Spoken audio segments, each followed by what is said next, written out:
and gentlemen, ngasi August ki tang tarago humdoi Pithivi sin thungna World Organ Donors Day haina observe tawriba siga mari lainana the Body and the Organ Donor Association Manipurna sinja langjaduna amadi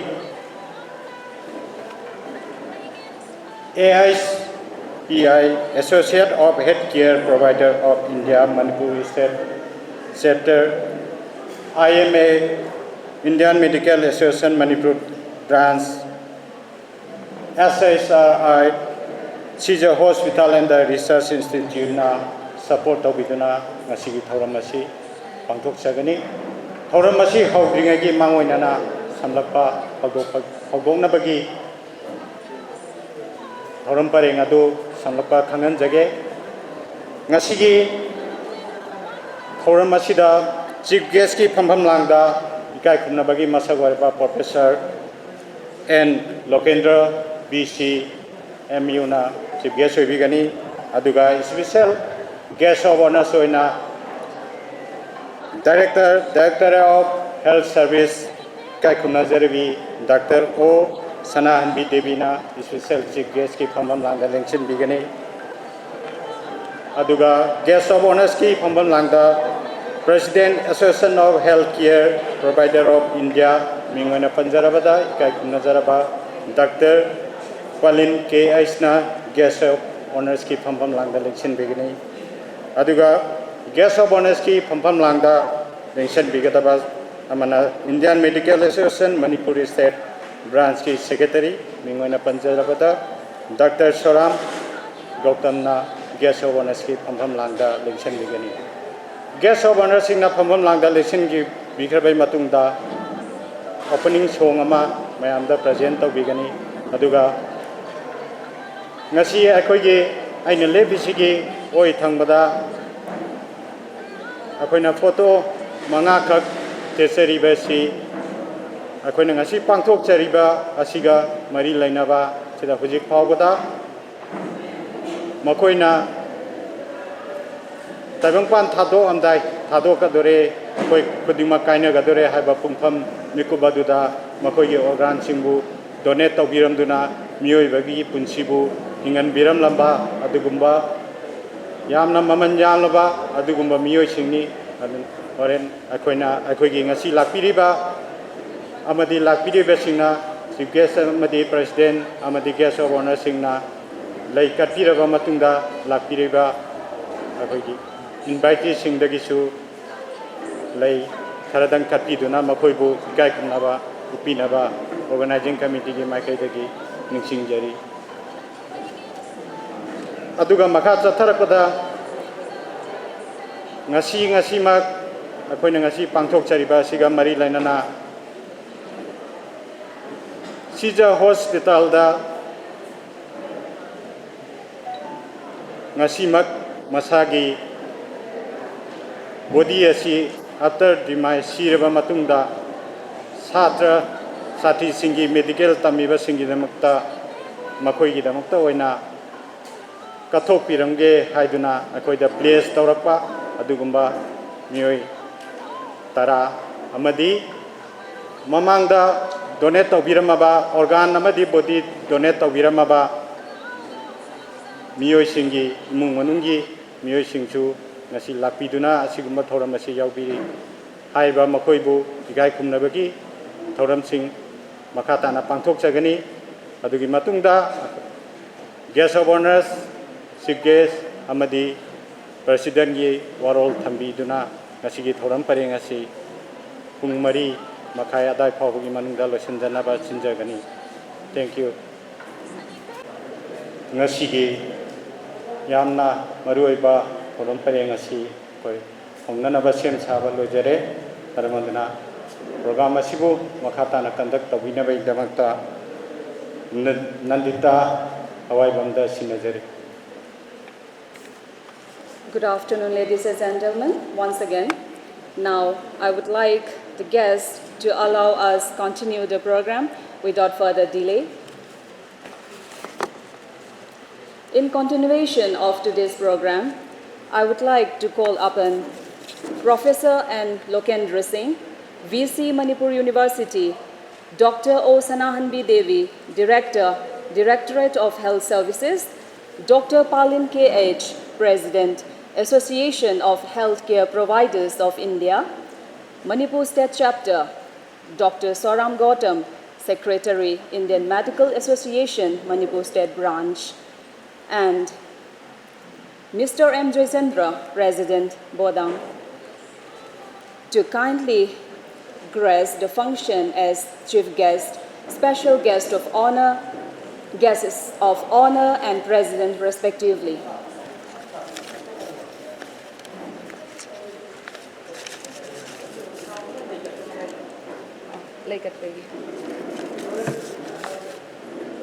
Mayam respected guests, say, Laikat pinabagidamagta,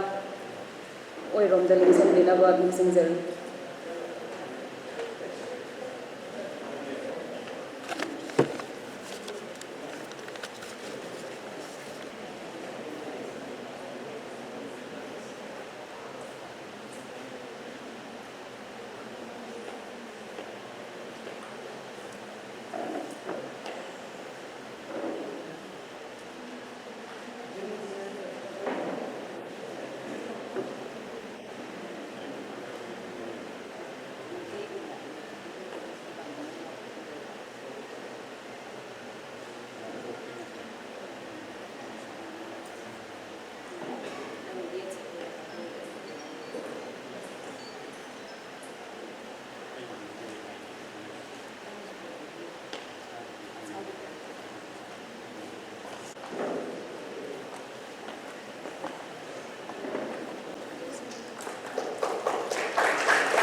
To call the students of Shiza Academy of Nursing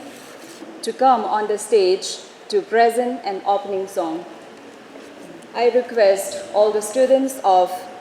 Shiza Academy of Nursing to kindly present an opening song. Thank you so much.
थगचरी CJ Academy of Manipur की छात्री सिंह नसीगी और मसीगी opening सोंगी कुदोल तंबीर बेदमक्ता मकाताबदा नसीगी थौरम मपू ओइना लिंचन बिरिबी सिंहदा नमजबा खरदंग organising committee की माइकैदगी कुदोल ओइना लेंगान थी अमतंग अममतंग तंबीनाबा निसिंजरी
Thagachari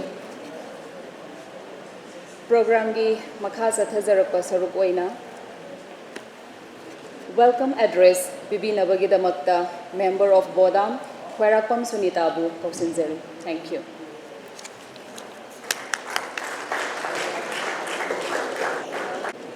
Ekoigi tau laksuba oina pangthok jaba World Organ Donors Day August 13, 2024. The Body Organ Donors Day Association Manipur, Mohon Foundation, AHPI Manipur, Indian Medical Association, Caesar Hospital and the Research Institute, Women's Technology. Aduga ngasigi yamna singlem laba thoram asigi mayai tangban de lengsim biriba akoigi Professor and Khogendro Singh, Vice Chancellor Manipur University bu Taram no oksa bagaloina na ipok no kurumjari. Special guest of honor ki phamphamna de lengsin biriba Dr. O Sanahanbi Devi, Directorate of Health Service Pusu ikai kunaja bagaloina na taram no oksari. Guest of honor ki phamphamna de lengsin biriba Dr. Palin Singh, President Association of the Healthcare Providers of the India Pusu ikai kunaja bagaloina na taram no oksari.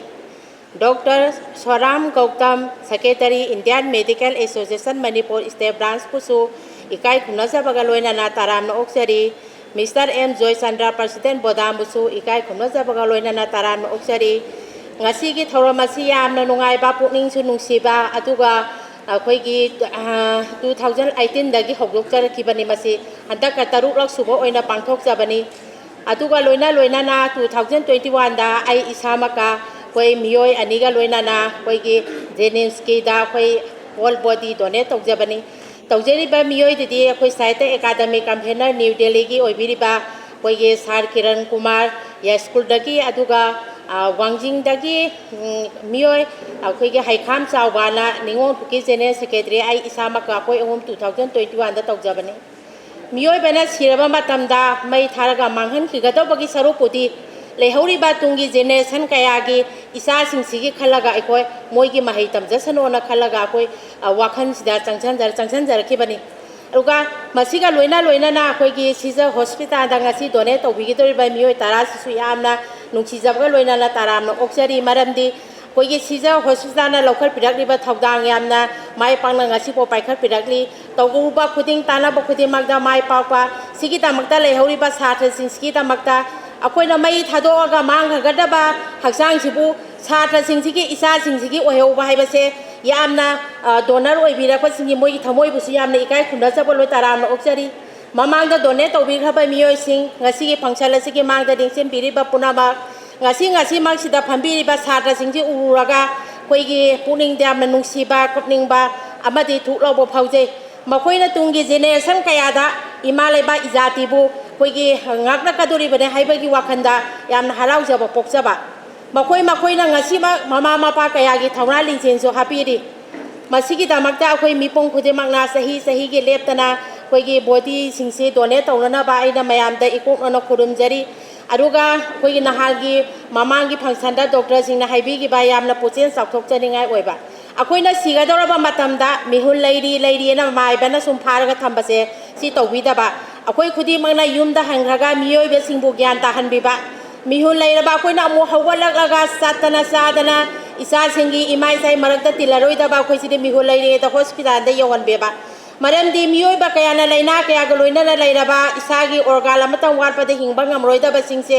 ꯑꯩꯈꯣꯏꯒꯤ ꯏꯁꯥꯗꯒꯤ ꯂꯧꯊꯣꯛꯑꯒ ꯃꯤꯑꯣꯏꯕ ꯀꯌꯥꯒꯤ ꯄꯨꯟꯁꯤꯕꯨ ꯀꯟꯅꯅꯕꯒꯤꯗꯃꯛꯇ ꯑꯩꯈꯣꯏꯅ ꯄꯤꯊꯣꯛꯄ ꯍꯥꯏꯕꯁꯤ ꯇꯨꯡꯒꯤ ꯌꯥꯝꯅ ꯆꯥꯎꯅ ꯃꯥꯏ ꯄꯥꯛꯄ ꯑꯃꯅꯤ ꯑꯗꯨꯅ ꯅꯍꯥꯟꯒꯤ ꯐꯪꯁꯟꯗ ꯌꯥꯝ ꯀꯥꯟꯅꯖꯕ ꯑꯃ ꯐꯪꯖꯈ꯭ꯔꯦ ꯑꯗꯨꯅ ꯃꯤꯄꯨꯝ ꯈꯨꯗꯤꯡꯃꯛꯅ ꯌꯨꯝꯗ ꯍꯟꯕꯤꯈ꯭ꯔꯒ ꯃꯥꯏꯕꯅ ꯊꯋꯥꯏ ꯌꯥꯎꯔꯤ ꯍꯛꯆꯥꯡꯒ ꯈꯥꯏꯅꯗ꯭ꯔꯤ ꯍꯥꯏꯅ ꯐꯥꯕꯗꯣ ꯇꯧꯕꯤꯗꯅ ꯑꯩꯈꯣꯏꯒꯤ ꯃꯤꯍꯨꯟꯁꯦ ꯂꯩꯔꯤꯉꯩ ꯒ꯭ꯌꯥꯟ ꯈꯔ ꯇꯥꯔꯤꯉꯩꯗ ꯍꯣꯁꯄꯤꯇꯥꯜꯗ ꯌꯧꯍꯟꯕꯤꯕ ꯑꯩꯗꯤ ꯅꯍꯥꯟꯗꯒꯤ ꯋꯥꯔꯤ ꯁꯥꯕ ꯍꯧꯖꯔꯦ ꯃꯔꯝꯗꯤ ꯑꯩꯁꯤ ꯂꯣꯏꯒꯗꯧꯔꯕ ꯑꯩꯁꯤꯕꯨ ꯁꯨꯝ ꯐꯥꯖꯜꯂ ꯊꯝꯕꯤꯔꯒꯅꯨ ꯈꯨꯗꯛꯇ ꯌꯧꯍꯟꯕꯤꯔꯣ ꯑꯩꯒꯤ ꯄꯥꯔꯠ ꯄꯨꯝꯅꯃꯛ ꯀꯥꯟꯅꯕꯁꯤꯡ ꯂꯧꯁꯤꯟꯕꯤꯔꯒ ꯃꯤꯌꯥꯝꯗ ꯗꯥꯟ ꯇꯧꯕꯤꯔꯣ ꯍꯥꯏꯅ ꯃꯤꯑꯣꯏ ꯀꯌꯥꯗꯁꯨ ꯋꯥꯔꯤ ꯁꯥꯕ ꯍꯧꯖꯔꯕꯅꯤ ꯑꯗꯨꯅ ꯉꯁꯤꯒꯤ ꯄꯨꯟꯖꯔꯤꯕ ꯃꯤꯑꯣꯏꯁꯤꯡꯁꯦ ꯂꯥꯏꯒꯨꯝꯂꯕ ꯉꯥꯛꯇꯅꯤ ꯃꯁꯤ ꯄꯨꯝꯅꯃꯛꯄꯨ ꯏꯀꯣꯛ ꯅꯣꯡꯖꯕꯒ ꯂꯣꯏꯅꯅ ꯂꯦꯡꯆꯤꯟꯕ ꯄꯨꯝꯅꯃꯛꯀꯤ ꯃꯈꯥꯗꯁꯨ ꯏꯀꯣꯛ ꯅꯣꯡꯅ ꯈꯨꯔꯨꯝꯖꯕ ꯂꯣꯏꯅꯅ ꯂꯣꯏꯁꯤꯟꯖꯔꯦ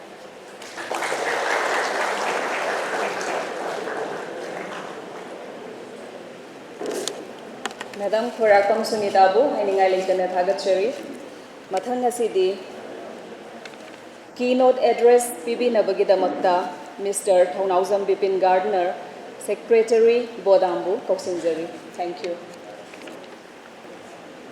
Ahan Bamakada Sida Bumapugi Mapanga, Nalukchabuntari, Vainana Nasidi, the 13th August 2024, Namilasida World Organ Donors Day Hena 1954 dagi America dadi hokre adubu thenga bus thenga Manipur da 2018 dagi handful of body donors and organ donors in the pullaga sinjarapani yam nungai masigi function asibu mapung phan biriba ikai khunajariba mayagi tangmun da lengjin biriba respected Professor N. Lokendra BC Manipur University ikai khunajabujari ikai khunajariba Dr. O. Sanahanbi Devi Director of Health Services Manipur ikai khunajabujari loinana respected Dr. Palin K.S. President Association of Healthcare Providers of India Manipur Chapter loinana respected Dr. Swaram Goktam Secretary Indian Medical Association loinana function achibu preside to biriba kai khunajariba M. Jochandra President Bodam Body and Organ Donors Association Manipur yam nungai ngasi se Manipur gi oibasu yamna historic oiba numit amani numit asida 1891 da Himalaya kapidamakta thawai no kontha okiba adu athaw buchigi numit ka loinana satha jariba ngasigi yamna coincident oi bahajabatai aduga ngasi mangda lenjin basi sungsida body donors organ donors this is family adu mayam siyauri hena nungai jaribadi akoina ahan bada starting from 2018 the body of the organ donors association Manipur da ahan ba Manipur place ka tasinjarapani matang chumla kaduna 2020 sina because of COVID akoi to bungam jakitre adubo handakti hana long organizer barambado like-minded aduga humanity ki damakta kanna work to biriba myoy kunai ki damakta work to biriba adumba institution platform mari amaga punna sinjaba phambase asuki matik nuai ahanbada the Body and Organ Donors Association Manipur. Next, the associate project is Mohan Foundation. Mohan Foundation ki program officer Biriba Leicester Monica Devi. Doinana Association of Healthcare Providers India ki President Biriba Dr. Damopali K.I.S. Imagi Indian Medical Association की Secretary Biriba Dr. Gautam लोइना अकोई की president of Biriba President अकोई ma'am से पुल्ला कंदा आहान visiting से it was 17 July 2024 दा मसी initiative Biriba President Hospitals and Research Institute of Biriba Samaina Torkanda Hana organization Amakatana Torumbado, Handel Tagidi, humanitarian activities, the Tawai, Yauna Tangin Biriba, organization, Mariga Pullakanda, Pangtok Tapang, Matik Nuai.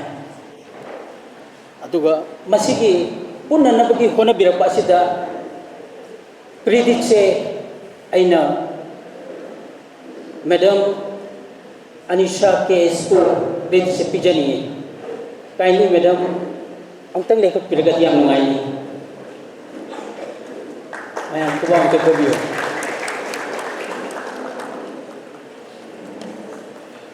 Miyo bagi kunci se. Asuki mati nungsi. Ay ko se imay pa na Dr. Singna karam kando po kaniya hado di kami. But I could put him up Karamkanda, Karamumikuta Sigan have to the Kangi. Aduga Yamna, Fragile of a Hybatari, a coin of glass, Mopura, the Targa, Paigadrana, Yam checks in. What about we ourselves? Karim Takalu de Shibagi, at the sea by the say, Lamun to Lagalay of Niakutimata. Karim Tasigati. Kangdaba, I call you Maraksida. I could put him like Yam Haide, we're all educated. But the essence of education, development haga, development get Atumba, Magi essence of development, Atumaki Koi the Brahman Kali. Akosi like Haira Hairaga, Hena self center Oraka,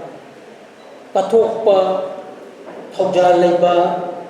Sumbu putpati changche watran halinga sige samasada hajani ngidi akoina mikup kharagi punchi sida aina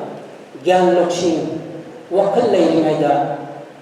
aina pamjaba isa na pamjaba. In my case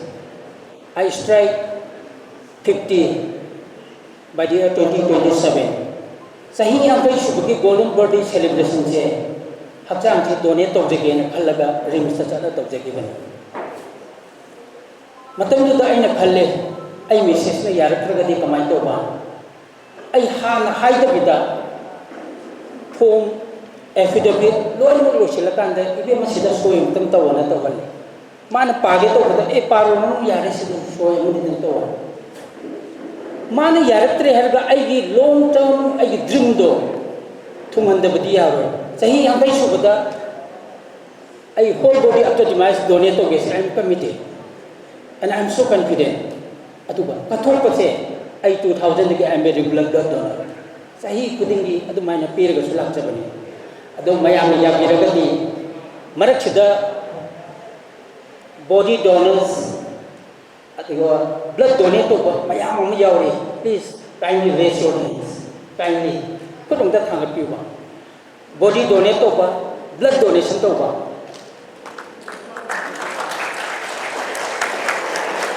डाइसता लेबदसु अखोगी doctor Soram Gautam यामना अखोगी blood donation दा अदुमाइने याम थवाय याउबीबा अदुगुमा डॉक्टर मन सेंस ऑफ सिग्निफाइस दे अखोई खुदिमक्ता लैये करिगुम खरा कथोंगे तोथोंगे हैबसे अदो अखोइना हिंगिंगाइदा मियेबु खुनाइगे दमक्ता ngamjaba khara kathomba tokthomba haibase ishona so haraugani aduga miu khunai na su yagani na khalle adun apoini hingingai da aduga amu akoina agi keynote address pijabasida why body and organ donation come up miu me amamdi tawna reba long time back akoi record ki matungina RIMS anatomy da was started by year 2014. Ada idiki tawra lakuni hoju kuta record matungina there is around 151 donate to birapigi place bibere. Out of that miu kharasu yawra kreba jenims tasu aduga nungai jari di sija hospital and research institute ki su medical college lai samai tawdana doctor tamiba singchina akoina na hawai science tamu pada frog mouse cockroach lela tambado adumai tawdana doctor tamiba singchina di human body se dissect tawraga ado ahan ba koina sinja give dusu akoi myam se saksu khangna taba to an to amba jaga de oiba if we organize together and 1954 dagi US ta ahan ba kidney transplant to badagi torpa hogibudo adumai akoi manipur dusu tawdaba yade na torpa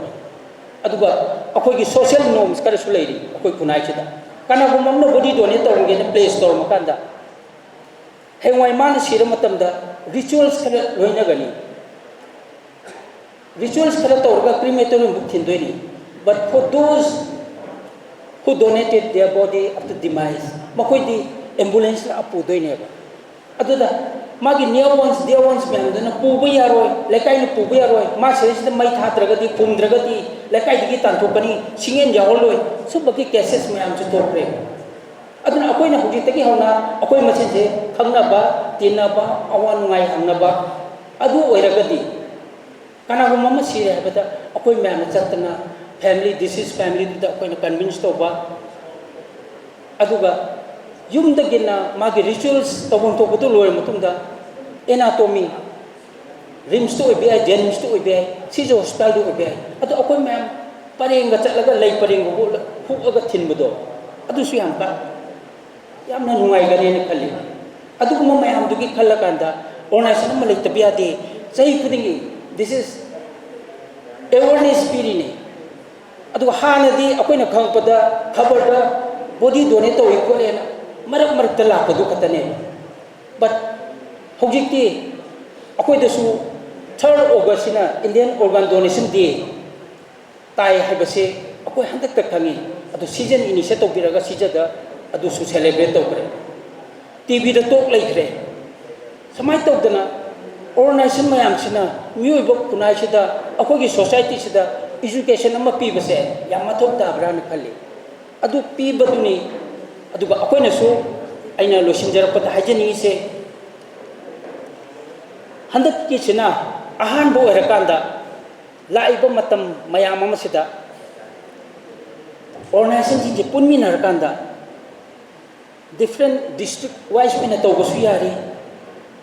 function mapam da aduga Indian organ donation day 3rd August ta bisu kare hena chawna tawkanda mayam de awareness piba amuk changbran khale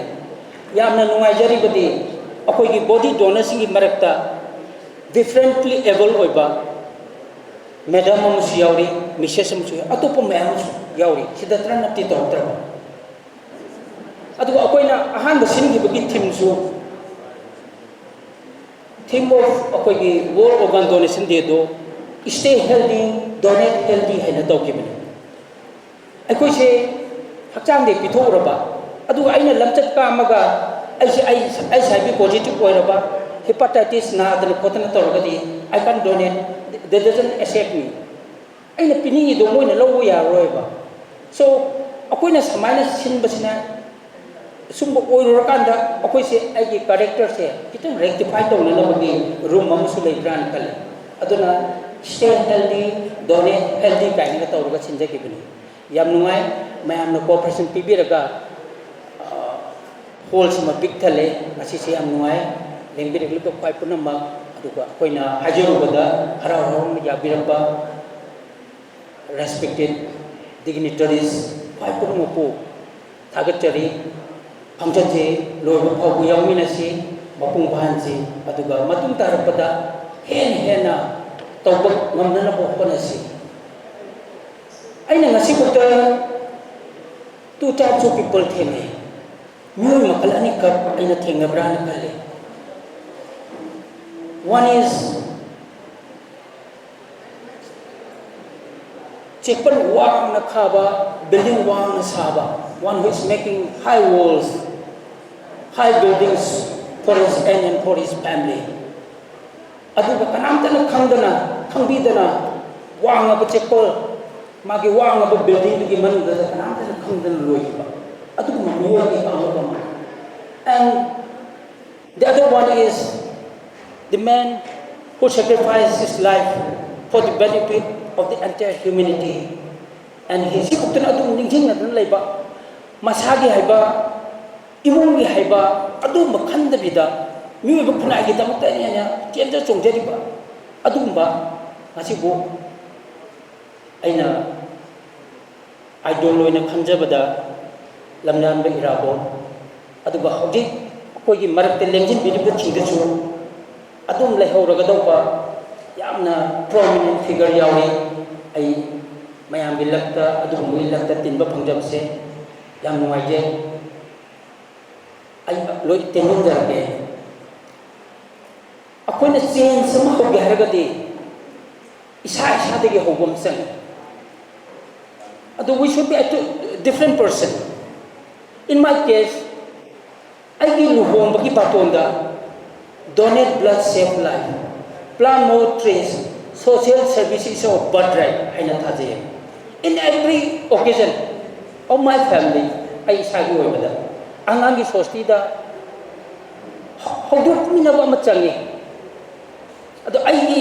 baton dadi donate blood save life plant more trees social services of birthright ado handak tagidi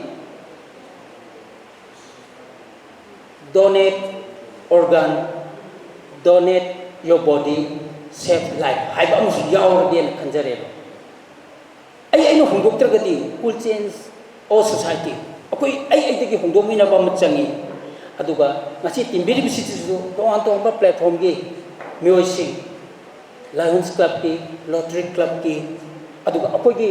body donate to ba ambu dasu yamna saknai raba high profile le ba mayam siawi yam nungai matungda hena chauna hena phajaba mongda sinma ngamna na bokona minasi loshelapada wahi amtang hajar ke mayamna aingona repeat obiragadi amngai social services award mayamna birthright hena kumbiro social services award mayamna birthright yabi bro yabi dabra aidiam energy lejeri ko mayam energy yawi darba yawi bra akoi pola abnina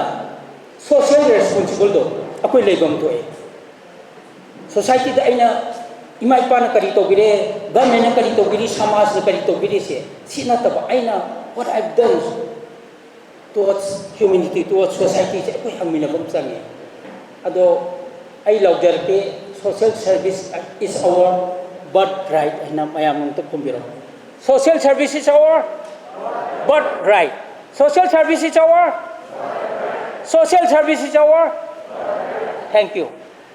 everybody once again.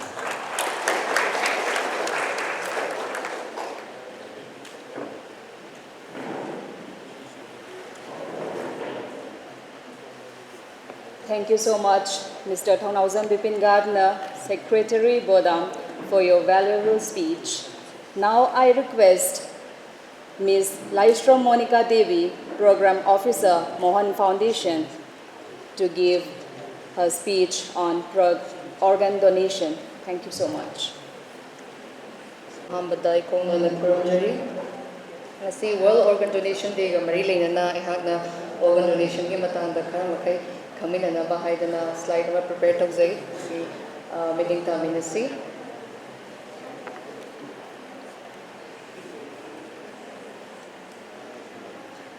So Mohan Foundation koina multi-organ harvesting aid network foundation asi India gi oina 11 branches including Manipur aduga amana US ka hoji chahi kunmanga hena service transplant amadi organ donation ki matangda service torga lakchaba organization amakhagni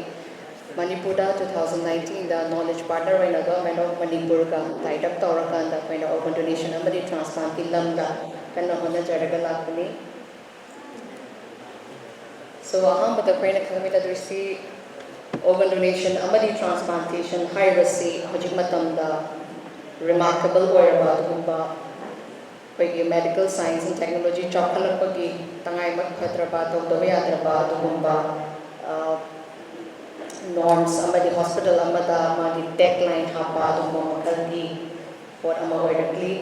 Northeast region dasu adugumba ahomba kayamur ama koi hindare transplant center organ transplant center sing masing yam khale transplant tawba ngambagi chawa khale patients su yam khale nabagi masing su yam khale Manipur gi oina kidney amadi cornea asi koi mapu phana haizabatare hambada hogopir pada si hospital da tumathum tar pada koi Jawaharlal Nehru Institute of Medical Sciences amadi atopa institute achochopa mayama masigi langsida dowiranaba honari amasung future akoi hojik akoi manpower get tawrakanda akoi liver transplant amadi heart transplant asisu koi ngamnaba medical fraternity and honori mayam khangmina si organ donation habsi karino. Organ donation is the process of removing an organ or tissue from one person and transplanting it into another person. It is a gift that saves lives. Organs can be donated by a living person and by a brain dead person. Organ donation makanani like whole body donation da sukhatang khenai. Organ donation amadi transplantation do govern the way about the Transplantation of Human Organ Act 1994 passed okay. Amendment by 2011, amadi hojik January Transplantation of Human Organ and Tissue Rules 2014 asing masigi acts in a highly madudi it regulates the removal, storage and transplantation of human organs and tissues. Yamaruina to prevent commercial dealings in human organs, organ labeling on the Giakimbadu law sigi makala bibi. Types of donors, the community say Pinahinba amadi Laitaba, Mioy, current organs in Lowaya Academy, Ahamada, living person, Apoina, living person higher category, Ahundaya,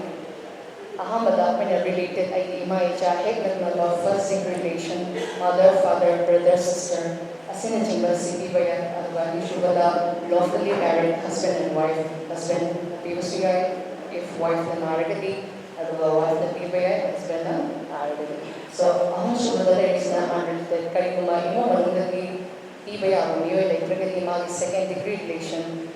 nagnaba marimata aduna taga XYZ stranger ang hektatagi point organ siloba mali kapayate hari batay nga sila apoina karang organ hindi ibaya kartanda ini ama blood mali skin sikatni part of liver pancreas amadi lungs sinaching masing whereas that person hari koina makan enjoy circulatory death habame brain death habame hari condition sila circulatory death ta lower yasi koina cornea skin amadi heart valves atwa issue bada brain death hari sila koina heart kidney ani lungs pancreas liver corneas and skin etc I am already the miyoy amana tantaramba matanda at least 8 to 9 lives saved autonomy. Circulatory death. This is when the heart stops and circulation within the body also stops. Organ donation after circulatory death is not common in India. Heart donation to molecular organ retrieved tissues can be donated. Tissues are cornea, heart valves amadi skin circulatory death asidadi akoina voluntary body donation si tawba yai mayam sida ya maru already family na yaba family consent hai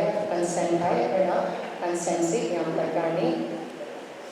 Anishubada when brain death natragana brain stem death haiba asida immunity ahambagi sina koi normal brain anishuba sina brain death oraba brain aduga ahumsuba sida na vegetative state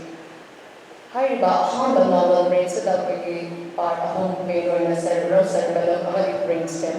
asi normal oibagi mawani aduga anishuba brain death asida oriba image se koi brain stem no dagi hawagana cerebrum amali cerebrum sisu functionless baduni aduga ahumsuba apaina ayama badana coma ga hainariba condition aduna brain stem death asi karigi kamaina tawbayai haibada thina sopa severe irreversible injury to the brain road traffic accident akoi meteron la yam toina hainaba pudakta electric haiba similar conditions in the workly haiba condition asida brain di haiba area mayam se loina magmani damage tawini ado activities mayam ama lenkini miyoi ado matomata hinbanga moi mahaku support on bakge mechanical ventilation natrana ventilator haiba do ena support laka layani brain death or miyoi amadagi organ donation tawada yam atenba matam lay haiba matam si paramaga manade aduna ahambagi oina cornea ida pontal ki manunda lobi hogadaba lungs 6 hours heart 6 hours liver 12 hours pancreas 24 hours and kidney 48 hours haiba manuna sida koina organs na tissue namsi hogadaba sidagi henkragadi organ adu deteriorate oropana tragana functionless organ haiba koina disease organ donation asi india yoina global average ta aduki matik ne 0.4 2021 ki census ki matung ina masida ya maru oina aina sai mamang su panjagi ba kidney transplant to ya center haigadi manipur da city hospital jenims asi hoji ki oiri aduga I bank haidana koi state autonomic cell to 26 November 2023 da inaugurate tawaganda lotho iba korea sin to store to ya bagi facility amakha koi antogre manipur state I bank hai sigi mamang thamba sorba taina buda lai mafam adudagi travel team la akanda bagi korea sin lothoga I bank da mo agani whereas sagi bagi organs vital organs heart liver lungs kidney hydrogen chiba store to bagi ko chaba like hoji ki oina korea transplant center haraga apna city hospital amadi state autonomic cell saboi akoina karigidamata disease organ donation asi promote ogina darkar oli habanda ahambada to minimize burden on living donors ahimba miyoi sing tiktakada laizara miyoi sing da koina burden bi bodo to ba anishubada organ failure patients who do not have the option of living donation transplant to bayare harba donor base da kandu to be ahumsuba to control organ trafficking organ labeling of asi tingnan na pagidamata kaya disease organ donation si promote sida bagi misconception na traga myths karelay hambada religion forbid organ donation and transplantation dharma na they like English na koi organ donation sida ay palagada happening koi da tambiri sida na katulpa sina koi badani dharma ni haidan tambiri torga ni miyoi abang kanabagi na mota koi na tori badang sida sidagi hena tawa badang like they have it kansage aduga anishubada organ donation mutilates the body organ donation taramang matunda body adu disfigure na tarana nuai ta babu mo ina ra hai matu tote nam normal oiba ti routine da to ba do makagi procedure makagi aduga ushalakpada with highest form of respect miyo ya na to piramba do kai na bo ina koi agi may mo ba yung mo ba tong tindre also if the family agrees to donation doctors will not save their life kariguba ay nang si pledge story haragadi organ donation tawge hybrid haiduna ay doctor na ay kaloy dara haidani organ donation amadi brain line iba neuro asina apagi kini patient kita mata idea lairo aduna mahaki patient adun panana ba line matuni Mari Shubada, donor family will have to pay more money to the hospital.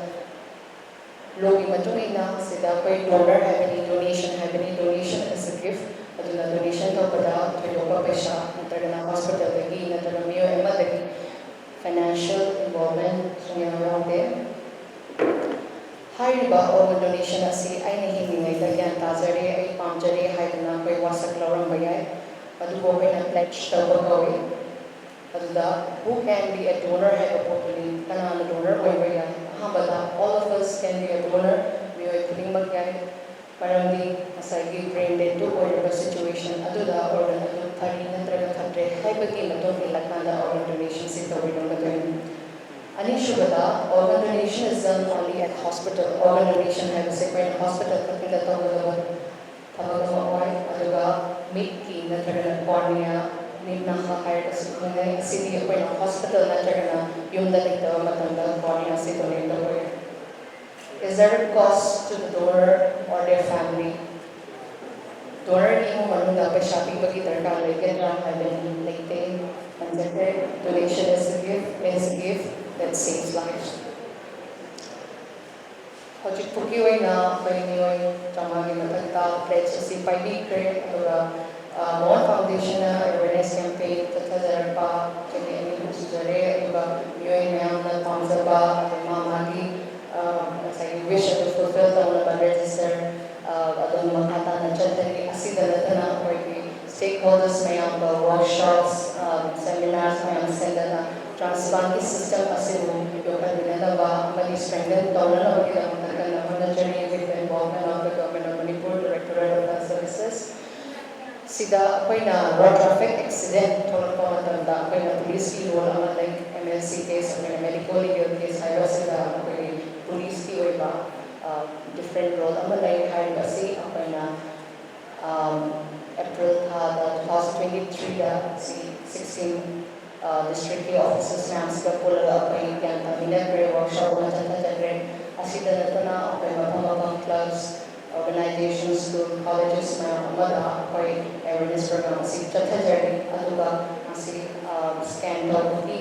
platform amaka apai national organ tissue transplant organization hariba apex body asi Ministry of Health and Family Welfare di Bangkata pledge tawagi apai the option na mabibi hariba QR scanner access can Taroganda ako'y isa na COVID certificate pa doon na ako'y organ donation tawagre na pledge tawagre habagi certificate at upay bibe nakan-nakandatil iba ako'y QR scanner since na mayaman na mayroon di mo rin pledge tawagre mo ay pasasway kanjarangre asida na tana noto na taga so One Foundation League channel ko inaganda ay namot noto da register tawagi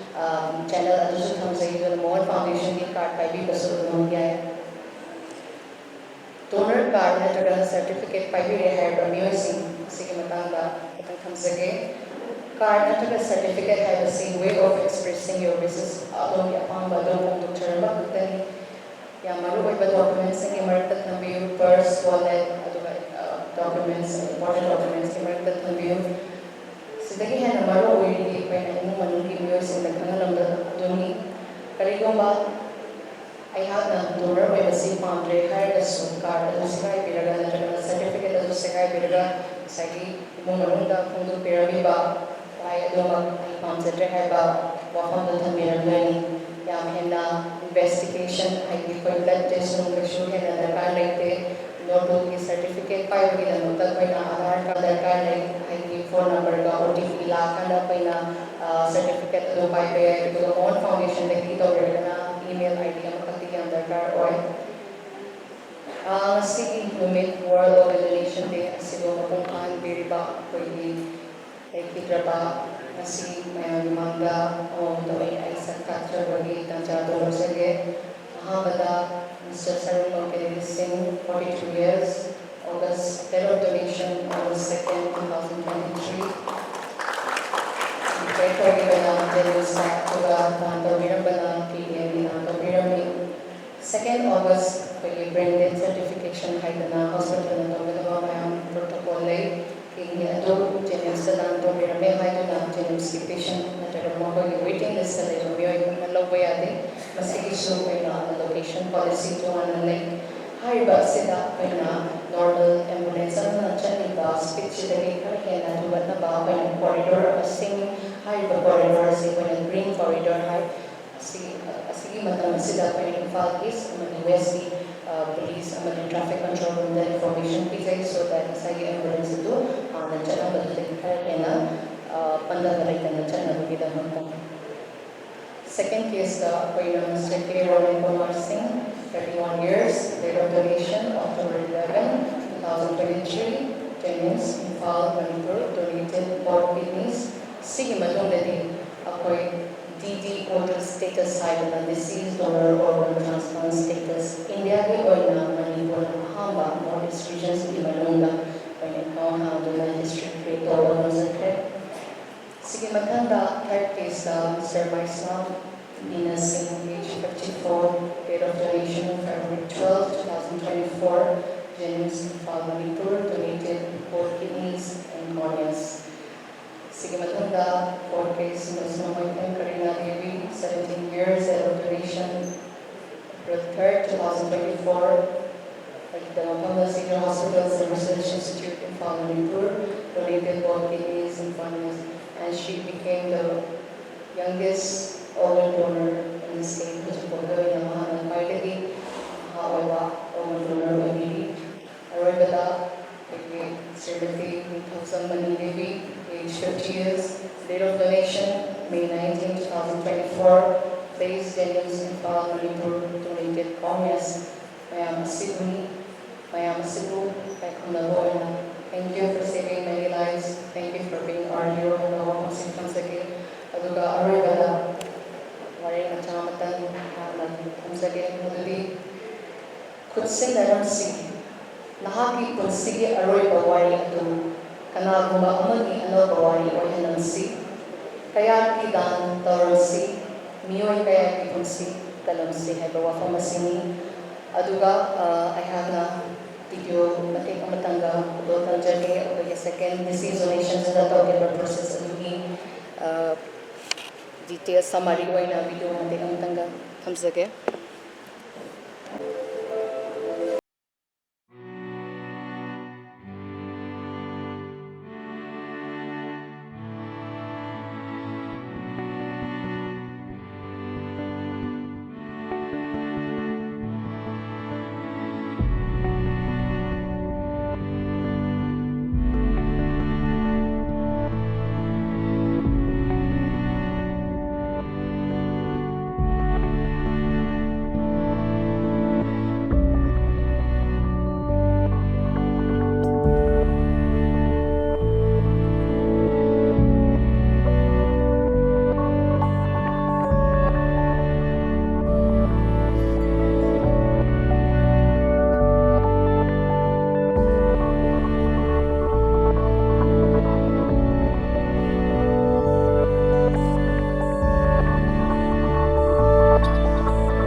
ꯀꯩꯒꯨꯝꯕ ꯂꯥꯛꯄꯤꯔꯤꯕ ꯑꯇꯣꯞꯄ organisation ꯃꯌꯥꯝꯗꯒꯤ ꯂꯥꯛꯄꯤꯔꯤꯕ ꯅꯨꯃꯤꯠ ꯑꯁꯤꯕꯨ ꯃꯄꯨꯡ ꯐꯥꯍꯟꯕꯤꯔꯤꯕ ꯃꯌꯥꯝꯕꯨ ꯃꯈꯥꯗ ꯈꯨꯔꯨꯝꯖꯔꯒ ꯂꯣꯏꯁꯤꯟꯖꯒꯦ꯫ Monica Devi gi mamal yamlaba contribution sing asibu thagat ba phongdok chaba oina she's a nursing academy gi students singbu lengyana matang khudol tamdina bani singjal. Thank you.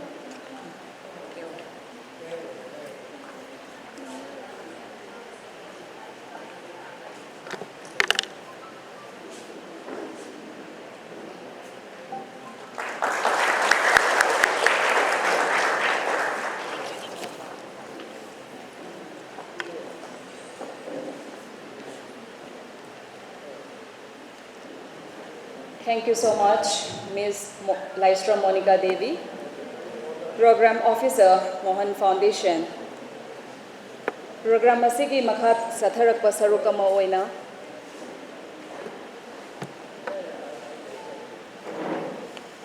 Dr. T.H. Naran Babu, Professor Anatomy. She is the Academy of Health Sciences. Pukhatcheri stage Rasidaida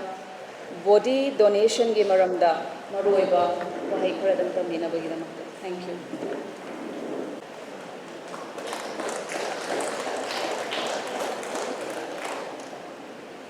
Respected guests on the dais and off the dais, respected invitees, asi program sida koi body amadi organ donor mayam bibirali mayam sing amadi numidai adi sisi ke satri sing ayam makam dono kunjari asi program sigi mari lengana be reason for someone smile today asi kore noi masigi ni akhar no abagi hidamakta anja pi namanta maram gai bi haiba asi all organ donation day gi thing na 2024 Mohang dai nampa ei bipinna thabi gre asi gi asi da thatin laga so hidamakta di sauna kathokiba atho na Shirani Khana, my dear Khana, it is Galan in the Kiva, quite talking with the money, saw on the Katoku in the money. Chap Manana, Shida, I will wish the wall of donation day. He made the Waragasu, Shiriga Waragasu, Marum Amanakaramadi, Doneto, Isagi. Whichever Tidana me among Tungi Nuana with me, the Nuana with the Katopa. Later on the Tundana, Tungi Mihoron, Yangi, the Makta, medical science, Sapan, with the Makta Katopa, at the Motor Mamani, the sea. Organ donation day, I divine Monday, I am Jagada Ponsina, Woody donation day, seeing the Tanga.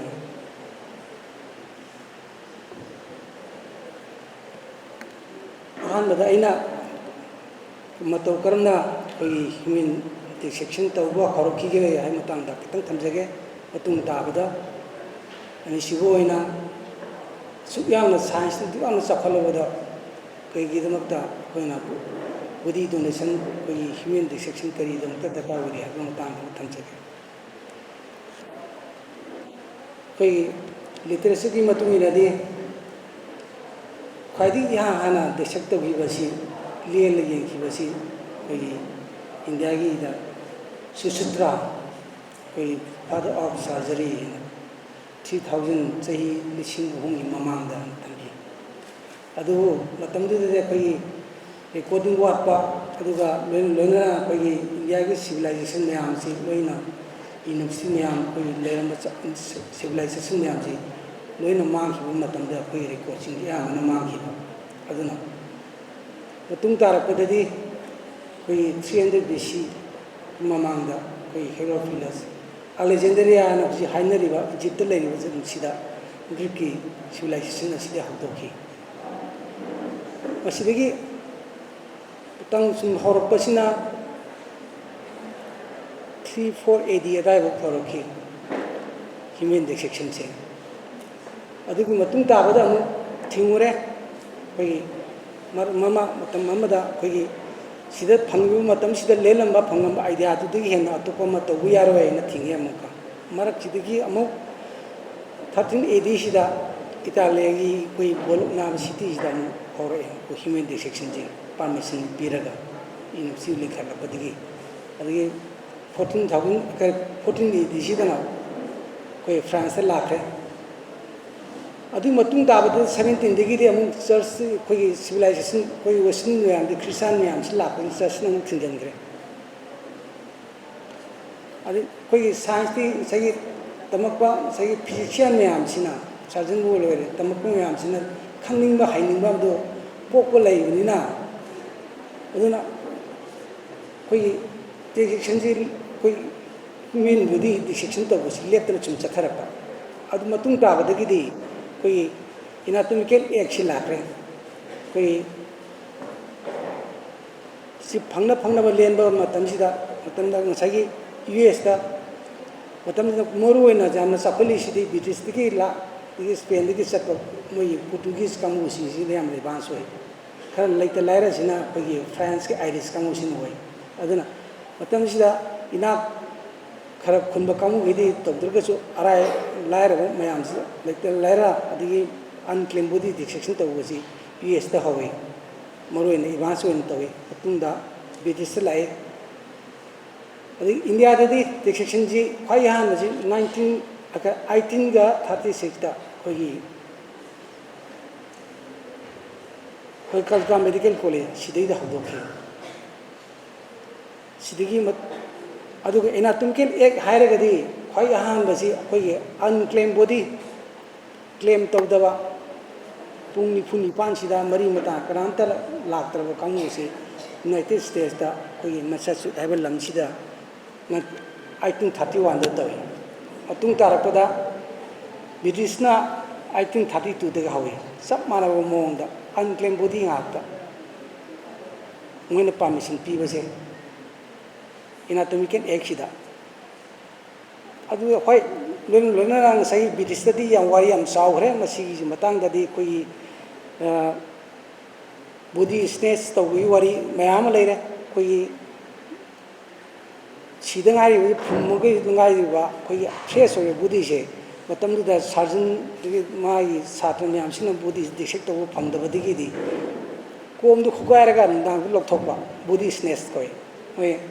aduna pura gang oi na siam dana US te khangde British khang maru ina particular country ani sidani koi body aphum si lok thok ga dissect to ri se aduna masi yadana me tang sai ina ka am khunba ina la khara ina khunba kangudi mi de thamba adigi mu koi coffin saba sida coffin sida iron lock pok to ga thame adu yang kyang kan gerge da budi huran base adana masi de sana budi huran de thingde bi dang tang sa anatomic act pass to rokhibna adu anatomic act di yari si unclaimed body adigi atop amana koi prison da kana no harigadi koi prison da chiba hospital da claim to da kamu si moruena adigi public place da unclaimed da kamu si ngatani ade marak sida India da sagi 1836 da matam sidagi dissection hobu matam dagi di unclaimed body si India na khwai dagi hena alda da khwai dagi hen phangmani na 1836 dagi na 18 ga 50 human da 500 hen dissect to he ada India da literature di lehu da ba aduga la aga dissect to ri bis moru ni British ki surgeon kamu sing moina all India gi moi data kwan analyze to we numbers of sahi sahi 35 sida 500 hen dissect to he sina koi dissection ki history ni ke da wi dong ta sana karam mari lakhi bage har adi anatomic act na first anatomic act in 1831 US laire 1832 da British lai adu India da di yamna thengna 1949 da lai Bombay da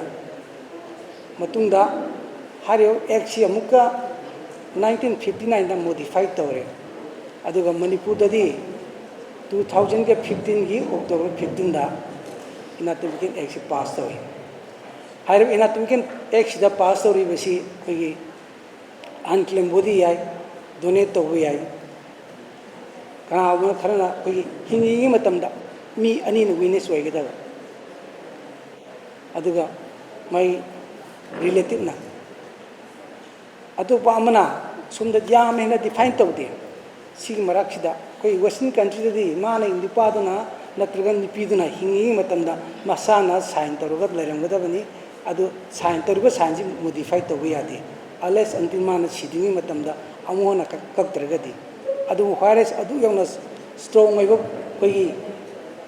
मोंगदुदी Manipur इनाटोमिक इलदी याउदे खर सी मतंग दा खितंग खेनब लई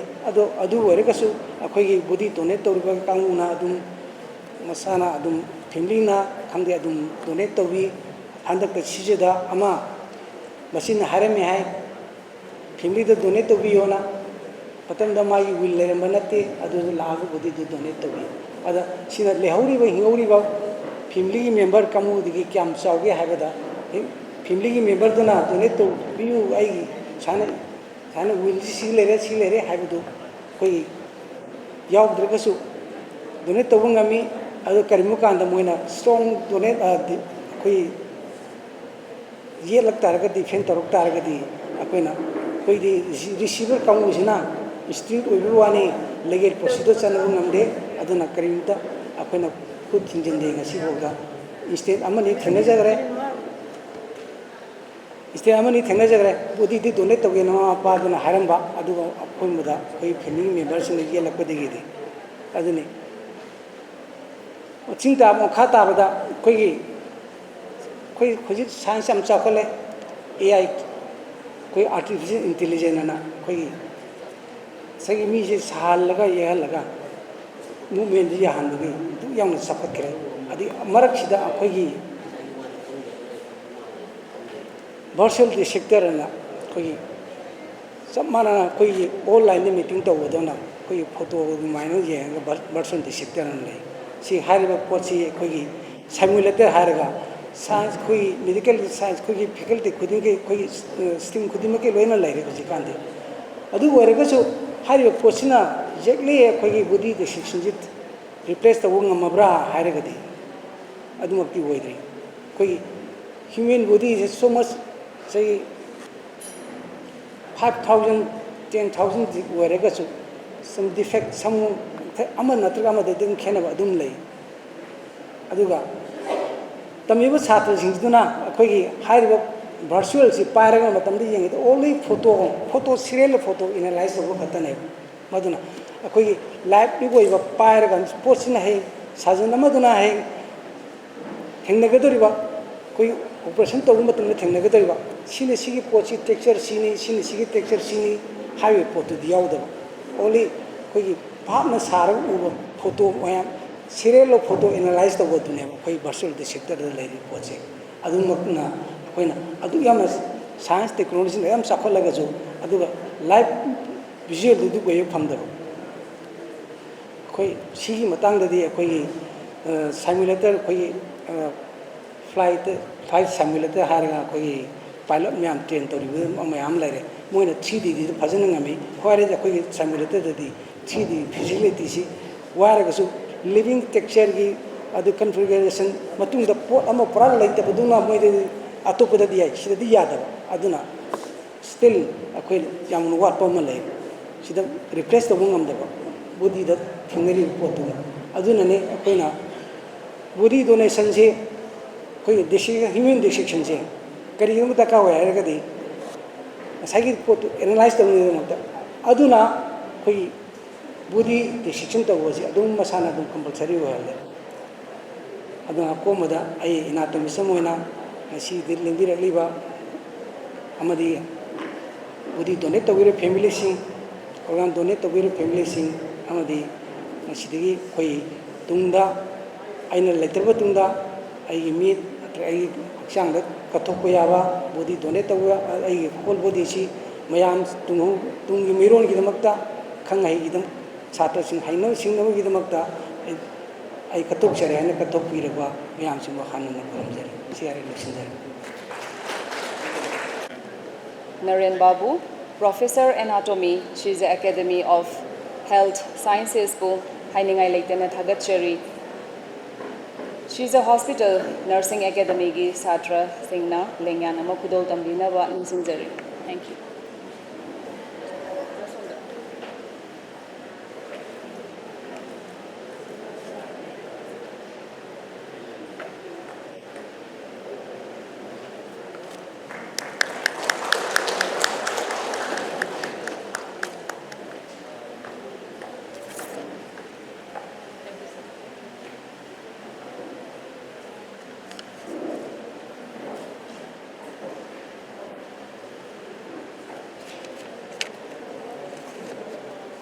ngasi gi thorama sigi makha chathrak oina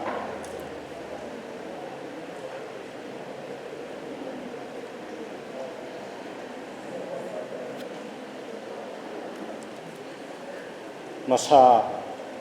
hingningai matamda tangungpan thadok tore haiduna matam lalaba matamda masagi organ bu pitholomduna miyoi punsibu hingan biram laba adumbagi mung manung chingbu akoina gai khumna jaba oina amadi makoida sanba kudol pot tambagi thorama makha chathajage haukiba ing lisingani ga kulumdoi tangani August ki tang nipan da masagi ki nibu donate tawramduna akoi iraktagi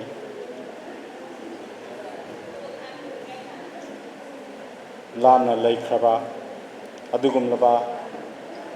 mingoina pallabada Mr. Sarungbam Kennedy Singagi mung manungi miyoi ama khatang lengkhat piranaba nungsingjari Mr. Sarungbam Kennedy Singa gi mung manungi miyoi singchida asamba khudot pol ama tambina baidamata ngasigi chief guest ki phamam langda lungsin biriba mingoina panjarabada Professor N. Lokendro Singabu Kopsinjer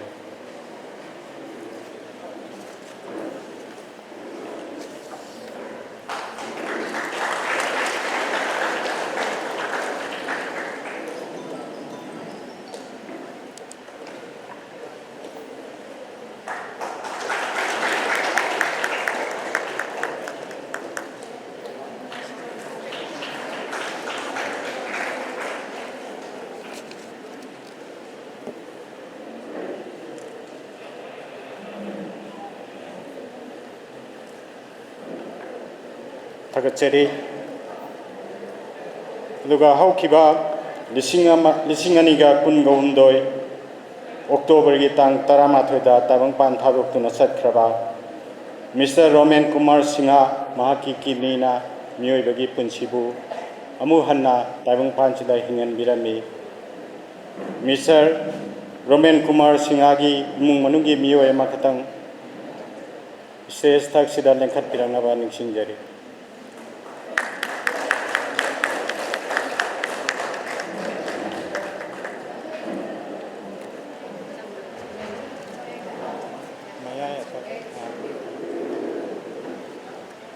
Sigumlaba Kudol Poda Sibu Tambina Vedamakta Special Guest of Honor Soina Lengshin Biribi Mingona Panjarabata Dr. O. Sanahanbibu Korsinje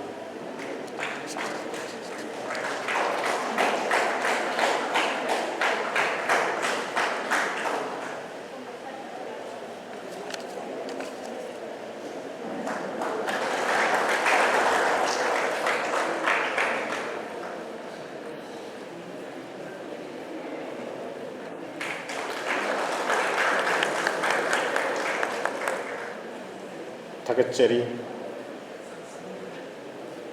Chaliba Chahi Asigi Haibadi 2024 gi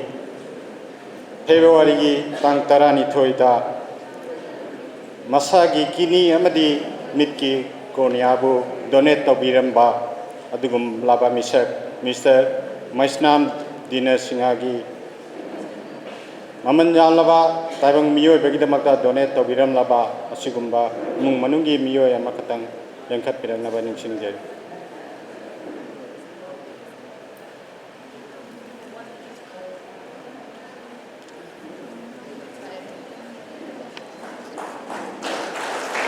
ꯍꯥꯏꯔꯤꯕ ꯆꯝꯂꯕ ꯈꯨꯗꯣꯜꯄꯣꯠ ꯑꯁꯤꯕꯨ ꯇꯝꯕꯤꯅꯕꯒꯤꯗꯃꯛꯇ ꯉꯁꯤꯒꯤ guest of ꯑꯣꯅꯔꯁꯀꯤ ꯐꯝꯐꯝ ꯂꯥꯡꯗ ꯅꯤꯡꯁꯤꯟꯕꯤꯔꯤꯕ ꯃꯤꯡ ꯑꯣꯏꯅ ꯄꯟꯖꯔꯕꯗ doctor ꯁꯣꯔꯥꯝ ꯒꯧꯇꯝꯕꯨ ꯍꯥꯏꯔꯤꯕ ꯈꯨꯗꯣꯜꯄꯣꯠ ꯑꯁꯤ ꯇꯝꯕꯤꯅꯕ ꯅꯤꯡꯁꯤꯡꯖꯔꯤ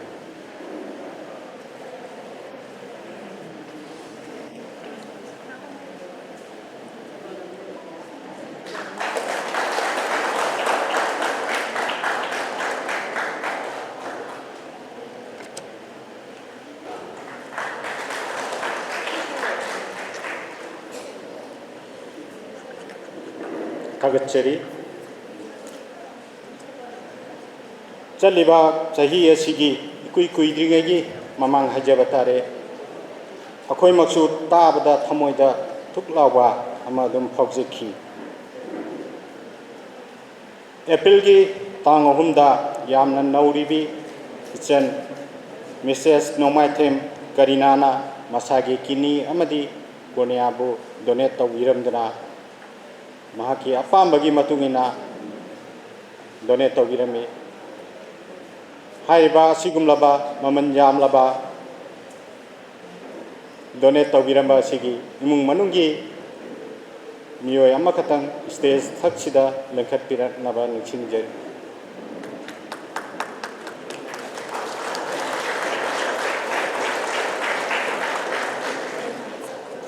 ꯍꯥꯏꯔꯤꯕ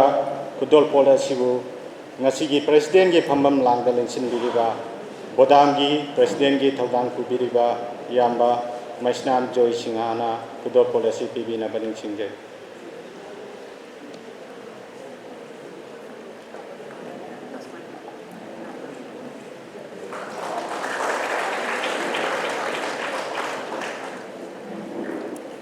ꯃꯋꯥꯂꯤ ꯁꯤꯗꯣ ꯁ꯭ꯄꯤꯆꯇꯣ ꯁ꯭ꯄꯤꯆ ꯄꯤꯕꯤꯔꯝꯃꯣ ꯍꯥꯏꯕꯤꯔꯣ ꯍꯥꯏꯕꯁꯤꯗ ꯍꯣꯔꯦꯟ ꯀꯔꯤꯅꯥꯒꯤꯗꯣ ꯁꯣꯔꯠ ꯑꯣꯏꯅ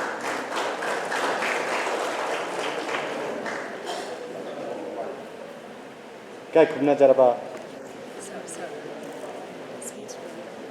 ꯀꯔꯤꯅꯥꯒꯤ ꯏꯃꯨꯡ ꯃꯅꯨꯡꯗꯒꯤ ꯀꯔꯤꯒꯨꯝꯕ ꯋꯥꯍꯩ 5-10ꯗꯪ ꯊꯝꯕꯤꯔꯝꯅꯕ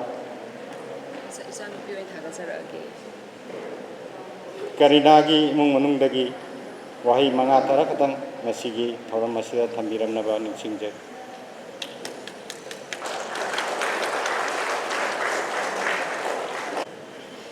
Good afternoon, respected member of the dais and everyone present here. I Numaitheng Karina gi machene koi ichinau ani katane hana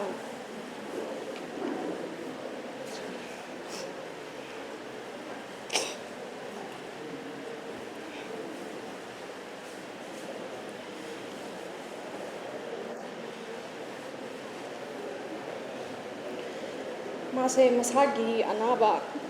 the medical history amta leiba natte adubu life is so unpredictable and unfortunately she passed away on 3rd of April due to stroke aduda mana lei ngai matamda nongma radio gi program ama eye donation gi matangda haiba program ama adugi lakpa matamda wari sanabada sigi eye donation smile organ donate tawase yamna phaba potne ai shu tongning se yam phai koi gi culture da mi se siraba matungda cremate tawbase magi yauriba organ kanagadaba atoppa mi amabu punsi piba ngamba organ singse cremate tawraga manghanbagi mahutta smaina donate tawraga mi atopagi punsi ku kanbase yamna phai mas tongninge na hairamme. She asked many questions about it regarding that to my mother. How do we donate that? And where do we sign up for that donation? So as per her wish, मासे brain dead ओइरे हाइना doctor सिंगना declare तौरबा मतुंगा अखोइगी फैमिलीना organ donate तौगे हाबेगी डिसीजन से लौखिबने अदुगा सिगी प्रोसेस सिदा सीजा हॉस्पिटल अमदी मोहन फाउंडेशन ना सपोर्ट तौबिदुना अमदी गाइड तौबिदुना प्रोसेस से हेना इजी वहंदुना अखोइना donate तौनिंगसु कदाइदा तौ कमाइना तौगनी हाबदु खंगदबनिना मोइना गाइड तौरगा अखोइ organ donate तौखि आइदी इनाउपिना तौरिमिबा थबकसे despite her young age she is very mature for her age and I take pride that she is my sister. Aduna her action has become an example between her friends and to this generation to help each other as an individual living in this society despite all the hardships and all the turmoil to continue living on. So I have deep respect for everyone who donated your organ and even your whole body for the future generation to come on. And I encourage everyone to do this act and continue helping each other and continue living on. Thank you.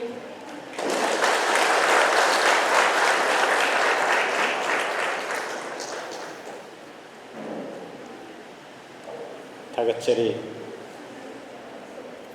लेखिद्रबी सन करीनागी मचे मेलोडीना थमोइनुंगी ओइबा वही खरा थंबीरबैदमक्ता अदु पुन्ना हुजिक फावबदा organ donate तौबिरमिसि मखोइ मंगानी अदुबु ngasiगी थौरम असि खुदोंचादबा मरमना ngasiगी असिदा Lhakpa ngamdre अदुगा scissor hospital दा मसागी लेगिद्रबा मतुंगदा body donate तौबिरमबा महंग मसा ngасai ngalingay matamda मोगी इमुंगी मी ngalingay matamda lakpirame adubu 13 August की यावदा यादबा प्रोग्राम अमा लैबदुना महक ngasi mayangni mamangda मखोगी इमुंग मनुंग नि हाबिदु सक्ताक्पा ngamjadre मदुगिदमक्ता मयामना ngakpigani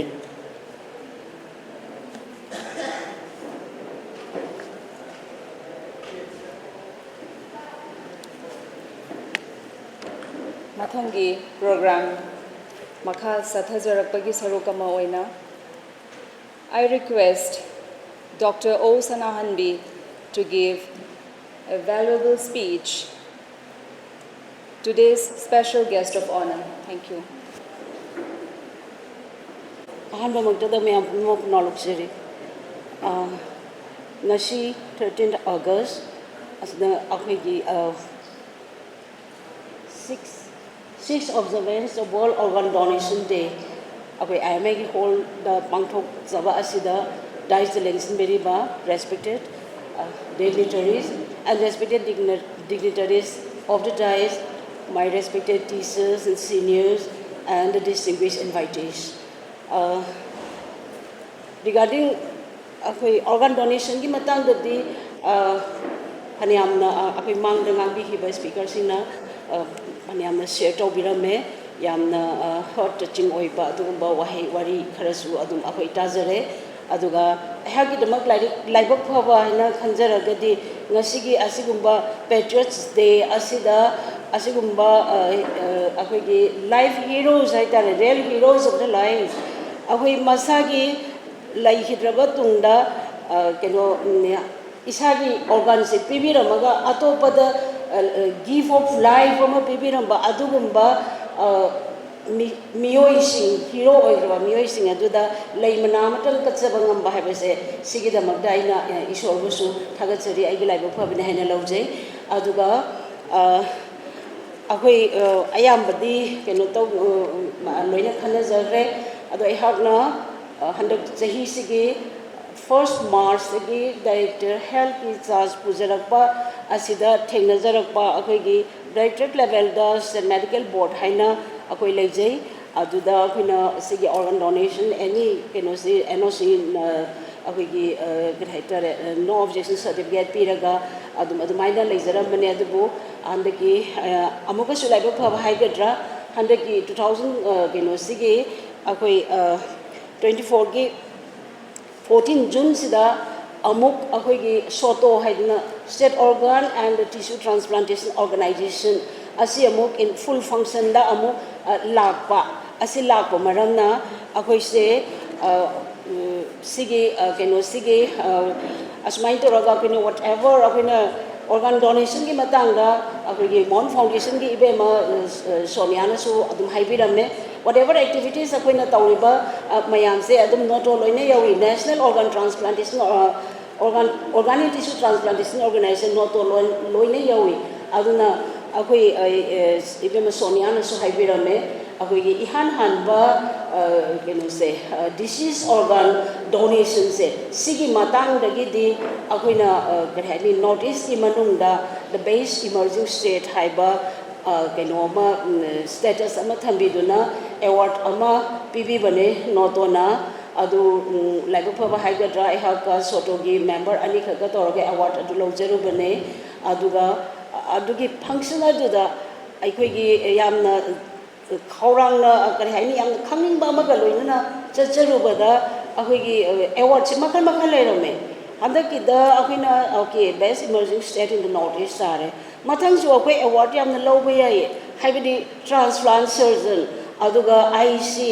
aduga akoi gi hairiba ibema keno hoina da Mon Foundation na tawbiriba adagi so many NGOs akoi gi bodam lawbiriba activities mayam se sina awareness create over in the community aduda su dum sigi su award next akoina khanjare handaki kari award law sige kari sa sige hen kari award law no na sige ha pada the first target is akoi gi IC the awareness the akoi award ama lawba ngamnabra ngamnabo hotna si haina laksabani adu ngasigi akoi gi ngasigi function asida thambiramba warol sing ta jaraga adu akoi punna sangminaraga di hotna minaraga di madu ngamgani haina adu khanjai aduga akoi pick level state in mathang mathang sum la kanda adu base transplant surgeon adagi base organ retrieval center adu gumba mayam dasu adu soidana akoi tapna phangani haina khanjai aduna award phangba haibase amaram dhairaga pungning thogat pane akoina tawjariba kari ani thodang sida service da akoina pijariba service da ado akoi hauju phawbada akoina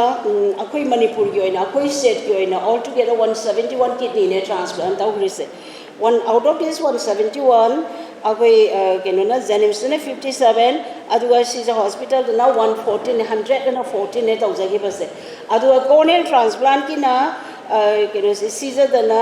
126 28 aduga akoi gi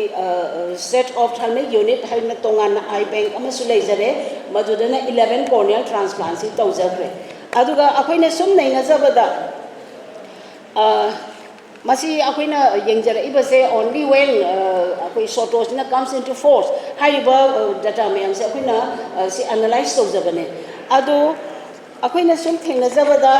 organ donor sing se nupi ga nupa ga se nupi na khara hela thengna jaye aduna masi atopa state ki so adumaina tawbra akoi comparison di tawjadri adu akoi Manipur gi oina nupi gi activities se ai samang nupi ne waro bi hoina khanjai nupi gi activities na khara hen rai na khanjai nupi gi percentage se akoina Jennings tawbasina 66% aduga Sisa da tawbasina 74% donor da nupi gi donors na hela haba aduga sima sulai jare aduga ehakna as what to say team leader of the health services Manipur aduga sigi sotogi as a chairman ama oina hoi nuai jai akoi yamna akoi sigi organ transplant kidney transplant adai corneal transplant and if needed liver transplant baba tawba ngambagi sakti lairakani laisu adu laibasu oisunu adu hygienic body akoina okay ai hingna ai gi organ ai kidney ama pitokraga dai kidney nam duna hingdoi ne ba kyang pin hingdoi no ba like that adagi disease da ge lause hai taraga su akoina laigidraba mi do mahagna suppose ai isamakta hairo ama diabetic patient aduna ai isamakta hairo ai gi organs ena donate torong ge hai taragadi kanana lobi doi no ba my organs are not healthy. Aduna hojik akoina tawgadawase healthy lifestyle ma adopt tawase. This is also part of our what to say akoi health service study the SPA model da akoina prevention. Prevention is always better than cure. Have primary prevention, secondary prevention, tertiary prevention. So mine like given now the palliative care go and before that, right on the floor, at the grassroots level, the primordial prevention. Haidana ama akoi NCD mayam la pasina maram weraga primordial prevention haiba amasu leire aduna akuna if we stick to that primordial prevention haibadi kari haini the adopting the indigenous lifestyle adu mai toroga akoi khuding mak se healthy oina lainabagi dam healthy attitude ama akoi adopt to darkar oi haba so that akoi na hinginge matam da so adam healthy oiraba. And then I healthy or I accident I organ donate I the plate slow PBR. Even now I place story high targasu I organs low yaro doing never diabetic fashion and the main thing Manipura Aquina something Zabada national programs may NCD says the hypertension diabetes. This hypertension and diabetes is the main cause of this one, renal failure, kidney failure, adagi amu diabetes na hypertension hypersina amu akoi lifestyle disease haidna yamna sedentary lifestyle ba yamna kari hatare adugumba mi sindo oibunina adu tasing yengoragadi akoi manipur gi mi sibu actually sigi sedentary lifestyle leibra yamna kari da leibra haitaragadi yamna saba thapde yamna marang gaibra suning da bra quarter bra haitaragadi adu so kitin correlation amu watba so we need to what to say look into another cause of kidney failure. See yam yamanina. Akoi hoji powder 171 tawra haibune akoi kena state sida before akoi state sida tawdringe gi mamang there is so many mapanda sala ge yam tawromeba. Aduna akoi kitang population kitang leiba sida creator sigi keno renal MCS or renal damage ashamla sigi gino haiba. I think we need a study. Adu som the health service study akoi study gisi kitang creator program yanga keno yamna related oibanina I would like to request Indian Medical Association in collaboration with Janice and RIMS sigi matangda akoi na laizariba kidi patients in sigi kari what are investigations akoi tawbudi tawbiko aduna sum ai mayamda Kaya ay giyam samzaba wakalamatang pondok sarangge ako'y gihawsik layriba ako'y kenose food keno dagi su sinjak dagi su oy biya brain ham the so many ako'y creator or hapa insecticides adu ada me amama layre again underground water se ako'y underground water se it is arsenic levels yung wange na ako'y study kara dagi ay pangjabani adagi mercury levels yung wange na pangjabani maduna maram amu oibe yabra haibasisu akoi concern akoi ge experts na yengsan binaba so I nation jari this is my personal request adu haijaraga aduga thoidongna yamna haijaningai ge leijade aduna aroi boina aina ngasigi thoram siga mari leinana akoina ikai khumna jariba akoigi real life hero mangasibu and the family bu lai oibikre aduga makoigi family singbu iroi loiba ina kurumzari I give a grand salute to all the families. Thank you.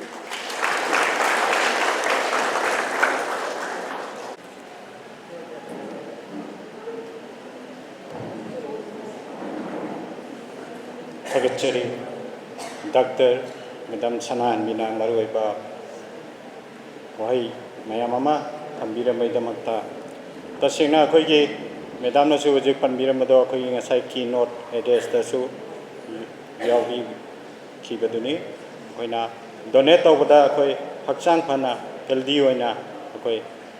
Donate Tause Haba Kogi Bodam Yuba Mungiwa Kolonsu Madam Dajay. Thank you, Madam, once again. Aduga Handakta Koina Caesar Hospital and the Research Institute ama run towa hokre tabadagi akogi मसागी हक्चांग असी लेगिद्रबा मतुंगदा तमखललिबा नौना तमखललिबा हयेंग लेबाकीदमक्ता doctor अमा ओइना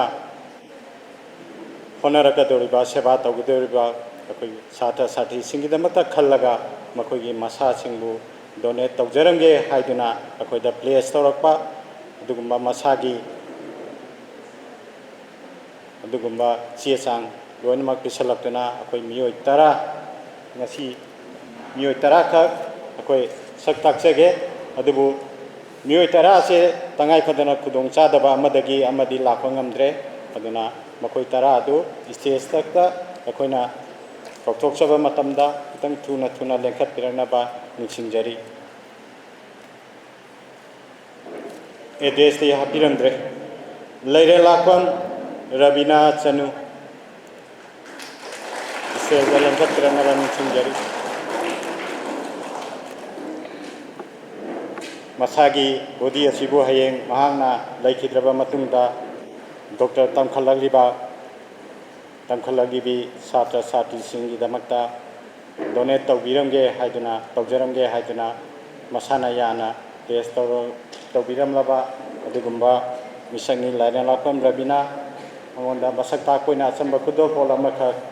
Madam, ngasigi special guest of honor soina pambiriba Madam O Sana Hanbina presentation nasibu pibina baning singjari ani subada RK Birla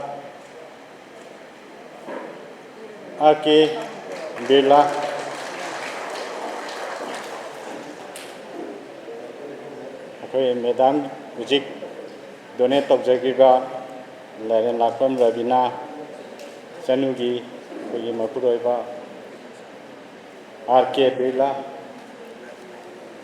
Madam na dum pibina baniksi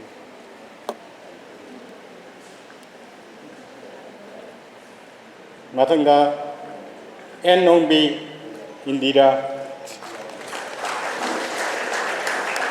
N Nongbi Indira, wife of Nomaitem Kiran Kumar.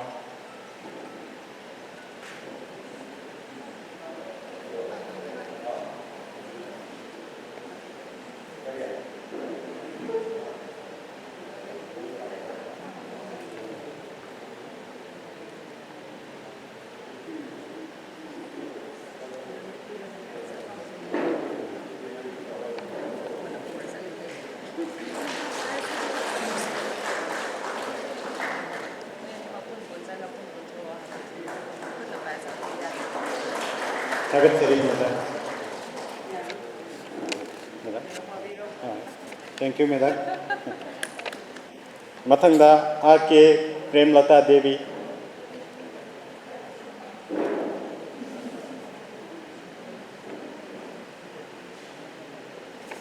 RK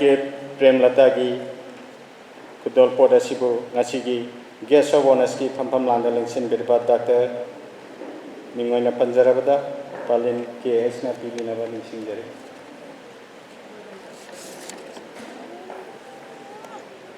mathangda Pevam Surchandra Singh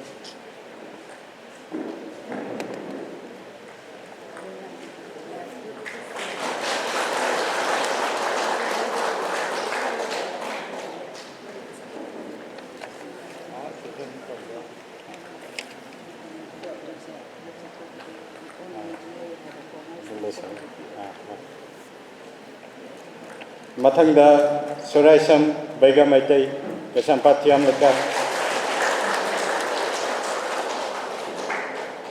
Mayang Akpi Gani program se kitang tenjan jarake thujan jarake kitang ngasi se koi 13 August ki program ate ate su laina banina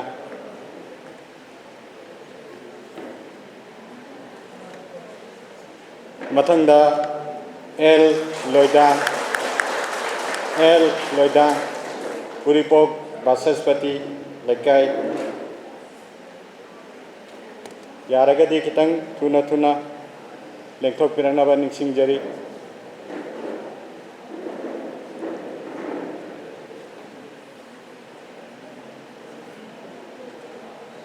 अनीमग अदुम काकपिरो अखोई चे मेमचा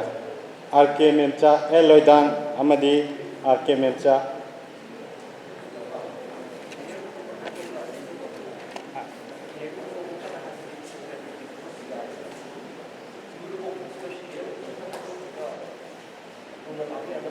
लोइरे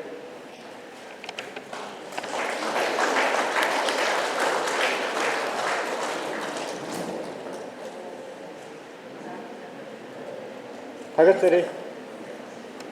मतंगदा Soyam Promila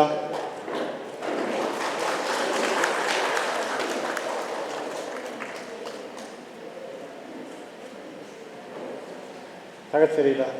doctor वो थागतरी सोयाम प्रोमिला के खुदन पोडसिबो ngasi के guess of honours की फमन लांदा election बिरिबा doctor सोराम doctor नबी नबन सिंह जरी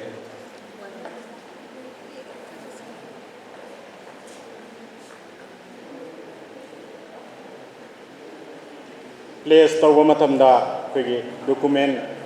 खरा चंगे अदुना हाइबा मियोय thank you doctor मियोय तारा आसी हुजिक फावबा पूरा मखोयगी चे चांग लोसनदना अदुगुमना डोनेट तौबिरमलाबा मियोय सिंगनी हजिक सिदासु अखोयगी ngasi प्रोग्राम सिदा यावरिबा मियोय सिंगसु अदुम प्लेस तौजगे हाइबगी अखोयना कोइदा फंगबा लाई अदु मखा ताबदा अखोय अदुम तबन थोपा अदु तौनबा अखोय चेंजरके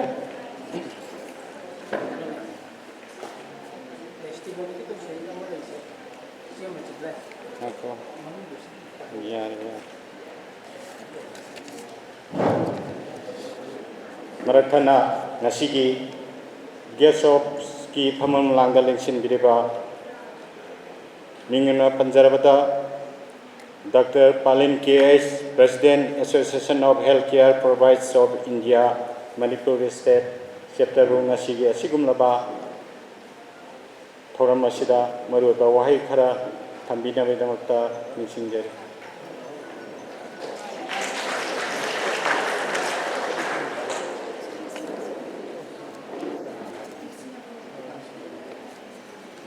Respected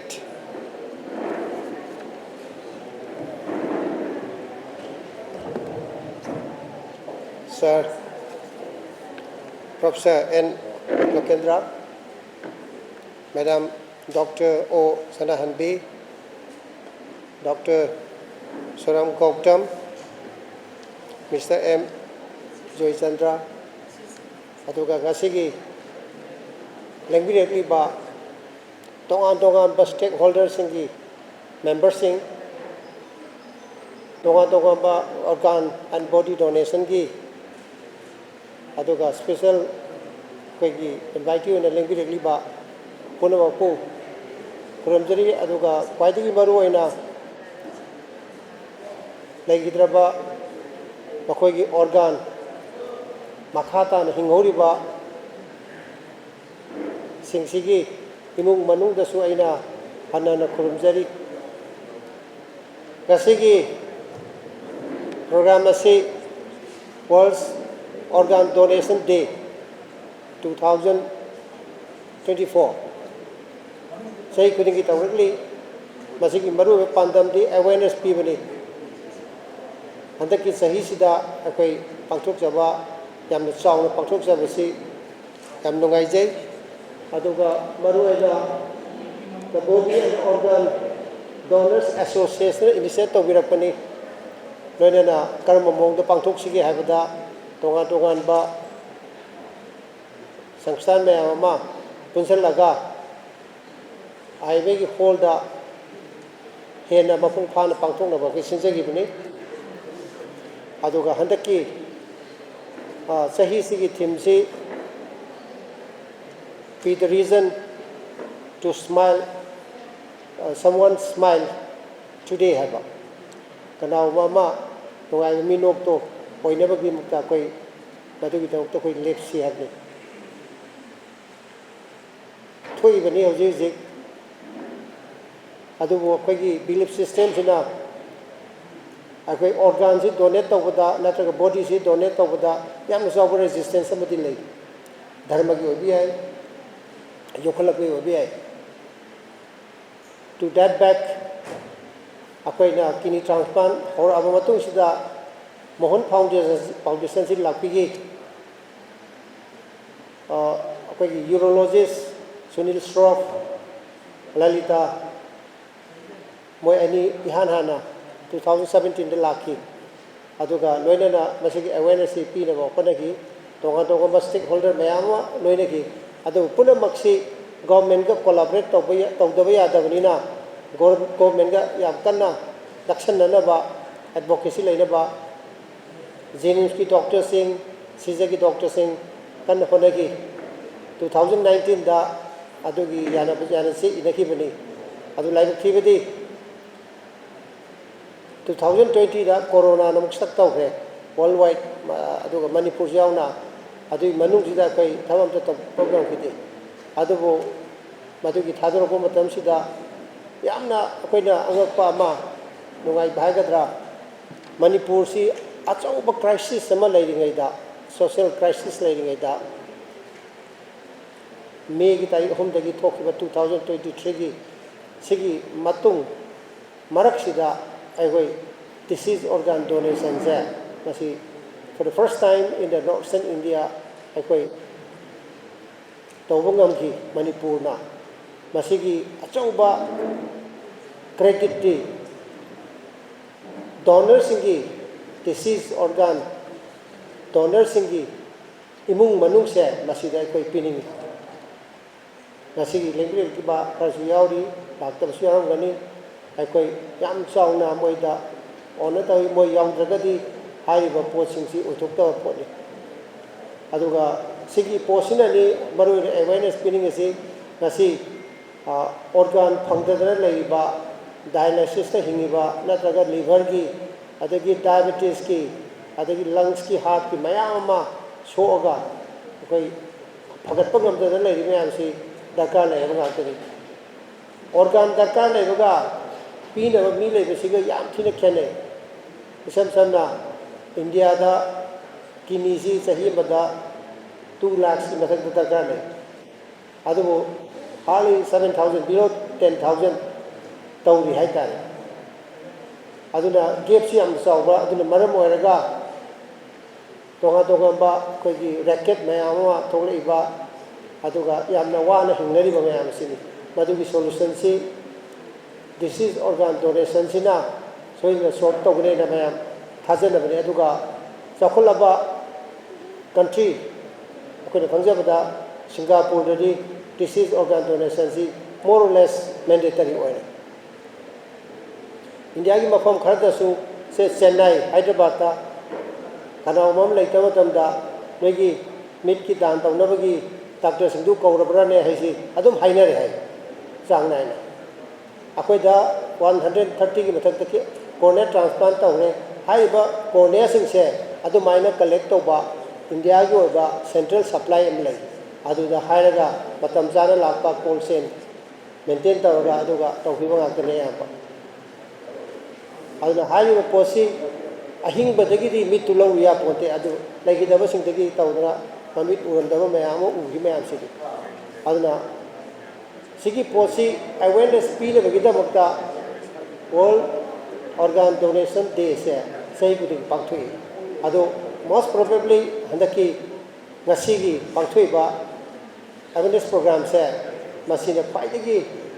chawba program ne khanjai akoina khangdabsu rambi ai ado akoina khangabadagi di sina pai jawi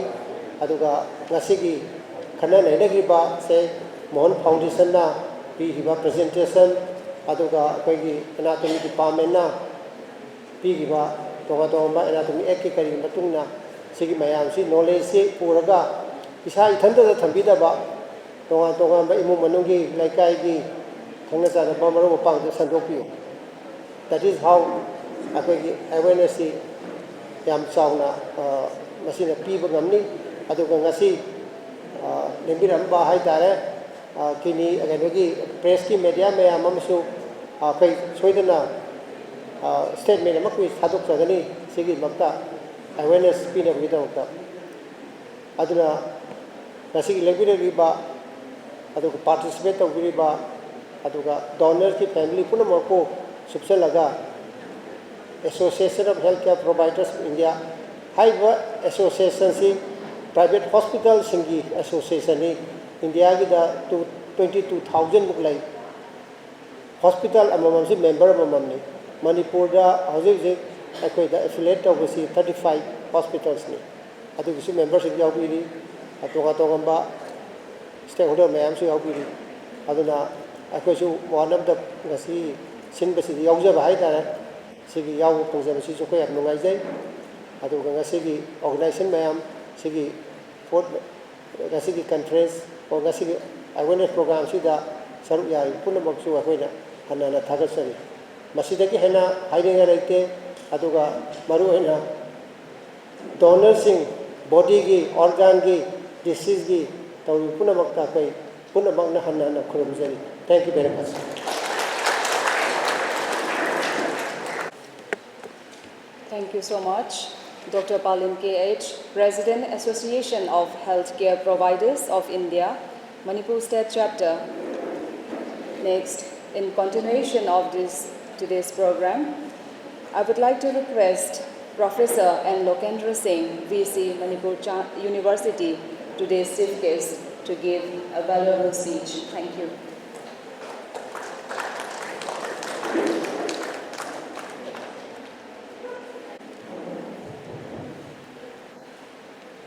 Dignitaries on the dais,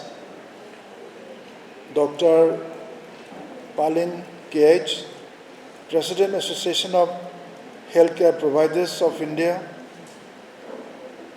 Dr. O. Sanahanbi Devi, Director, Directorate of Health Services, Dr. Soram Gautam, Secretary, Indian Medical Association, Manipur State Branch, Shri M. Joychandra Singh, President, Bodam,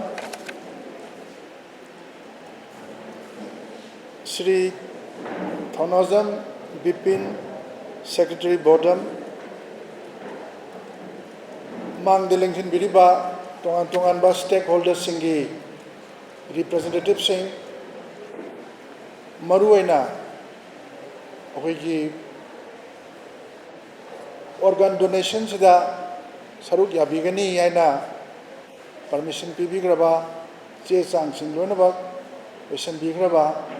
donor koi hujikta mangda kakalamba koi doni aduga donor tara aduga loina na hanana organ donation da koi saruk yabigraba gi imung manung sing loinana media gi maru mapang sing distinguished invitees and ladies and gentlemen yam nungai jai sigi khoi gi 6th observance of World Organ Donors Day si da aibu yahon bibagi damakta organ donation की इहोसी यामना तपना कोई की लम्सिदी मसी लाखरबसु how की बात सही मगा तरुक असिदा यामना अकनबा साफु अमग लोइनना मसी की इहोसी संचलई हुजिक लेइबा statistics दा पृथ्वी की ओइनसु अदुगा इंडिया की ओइनसु organ की दरकार लेबगी मसिंग सिगा organ donor की मसिंग सिगा संगम नदना येंगबा कांदा organ असी यामना दरकार लेबगी मसिंग असिना यामना हेनबा organ अखोय donor की सिगी मसिंग असिना यामना ताबा अदना मरम असिना अखोयना organ donation की मसिगी मनुंग द चेलिबा अखोय की माय स्पिरिट माय इचेल organ donation की अखोय की मांग द संगसे लइबा मसिगी अखोय इहोग सिंग असिगी मसिगी ऑब्जेक्टिव सिंग मसिगी सेंसिटाइजेशन असि कोई मणिपुर की तोगान तोगान बा कोई मफम सिंग असिदा कोई चलगा तौबसिमा कोई तंगाई Fadna tawba ama masi khoi darkar lei na aina khanje aduna Indian khoi organ donation day aduga World Organ Donation Day asiga loina na khoi matam amasung khoi matang chaba matamda haureiba satra narol sing aduga khoi satra samaj khoi narol gi adugi sansthan singi mark singda jo organ donation si karino organ donation si da moida karim ta mangjaba lete ayeng khoi tanja ama natraga kutiba mada brain death lakpa matamda adu natraga jo mana anaba amadagi natraga masa masagi punsi edu lorakpa matamda atopa punsi ama kanana bagi damakta atopa miyoiba amada punsi ama khak khoi matam kharagi pura piram nabagi damakta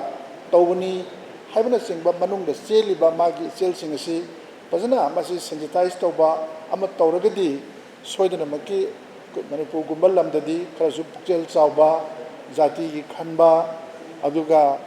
akhoi gi proof gi khanba adugumba akhoi gi kanwanina so mafam nina masi ihau asi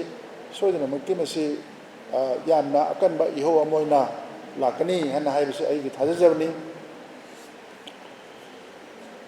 life haibasi punsi haibasi yamna precious hoiba ishorgi gift ni habitai ado masigi gift asi akhoi phajana season aba darkar le masi ishor na pire masi gift se akhoi isa maksu yamna phajana hingnana bahona batai loina na atopa punsi ama phajana hingnana bahona ba kannana bahona ba ado atopa punsi ama akhoi gi nungai hanana bahona ba sida akhoi gi punsi asi kharada warabusu akhoi namsi mateng pangba aduga masida interest loba aduga masida wakhan si khara thadaba si tangai phadabra ana khale European country the organ donation gi masigi itihas asi kuigra India the masigi issue asi India asi yamna population yamna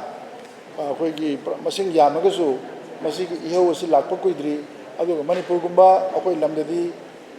yamna masi akhoi gi sahi akhoi taruk taret ki mamangdagi lakpa akhoi gi ihau oina adumaina aina thengnaje adumak oiragasu hujik leiriba Manipur gi samajida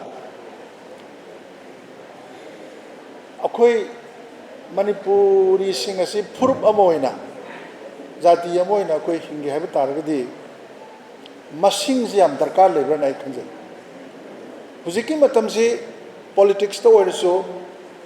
natre haraga samaj am samgatpa adugi matang do oirso natraga sana khona bad pura oirso masing ji am darkar le masing ji asuki matik darkar le ren haibasi handaki akhoi gi haugiba sahi ama ni sida masima akhoi pura mayek sengna akhoi ure aduna Manipuri jati asi mayam nasu hena khangri duni adum sada landa yam active oina horokpa jati ni aduna akhoi gi Burma gi ningthau singa adum Manipuri singa se adum itihas ki thangkhang kaya da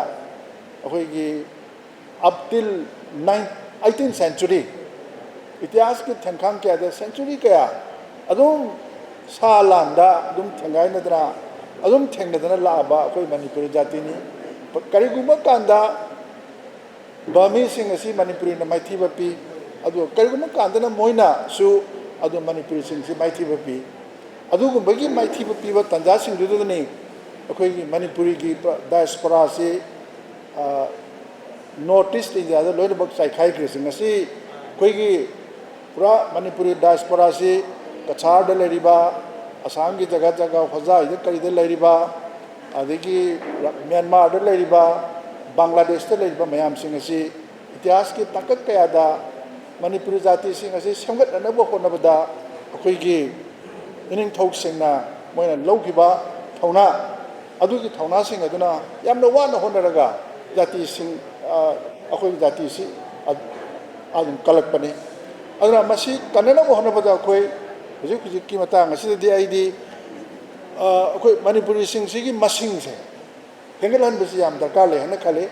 masing hengat padana tana manipuri sing si yamna physically active oiba mentally active oiba yamna adum masa mau si yamna king launa leiba yamna alert oina leiba adugumba jati yama oiba si hujikki matam asida khwaidagi hena darkar leire na khale aduna maram masina bodamna sinbiriba asaigi organ donation gi masigi kanose sigi program asida lembi rehiba mayam sing asina asai yam phasana yam illuminating oiba mongda Mon Foundation gi okay gi adum Monica nasu phasana adum explain to bigre adu loinana okay gi Dr. Naran Babu tongan ba okay gi hana ngangbi kriba adi Dr. Palin yamna okay marik sumna thambi khre aduna ngasi gi khana ne basida yauriba issue mayam sing asi fajana akoi khomjal le hairega tangai fadana masi khabar gi through da natraga akoi gi adum leaflet gi through da adu natraga akoi gi poster gi through da fajana sensitization tawraga hujik leiriba manipur gi situation asida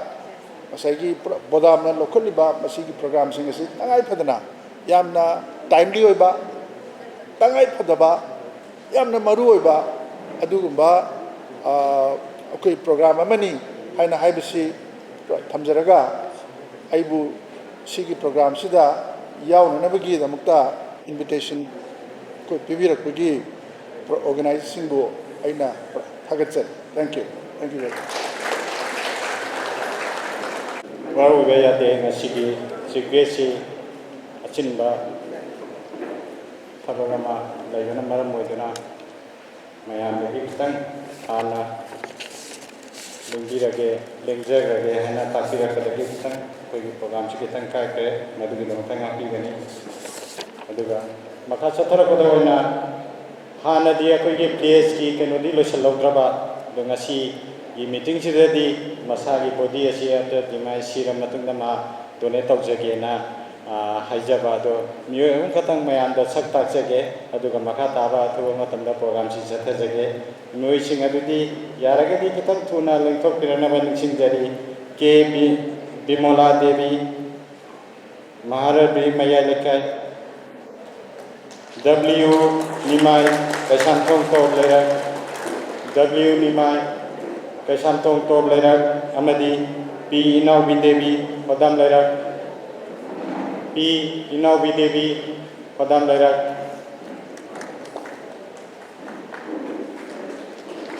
Haiga Mukoji Apoiga Kitang Apoina Sonda Tabochi Se Lagalai Bida Kitang Che Chang Losi Logda Banina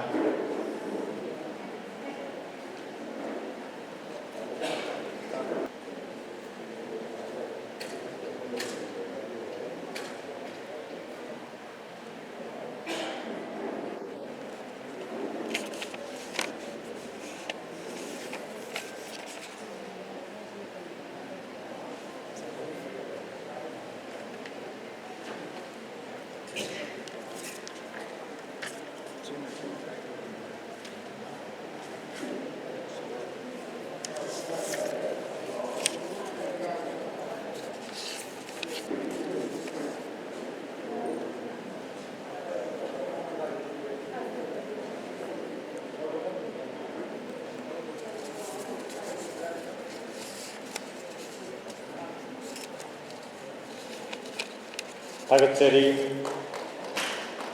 Masagi Bodi Asibu Donate Tagade Hadina Songtok Pirapu Damata Anna Tagat Pungok Sari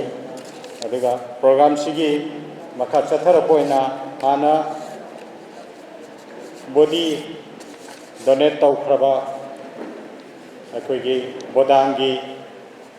Ujikisu Memberama Ubiribi Isielaima Singlai na masigi asigum laba thoram masida wahai tentakpa wahai kharadang thambiramnaba selema chingai bu kausinjari yaragadi kitang support tawbiraga volunteer singna kitang support tawbiraga kitang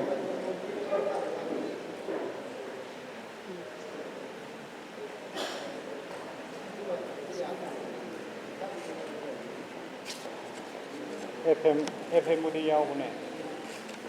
sudah sulai ya do FM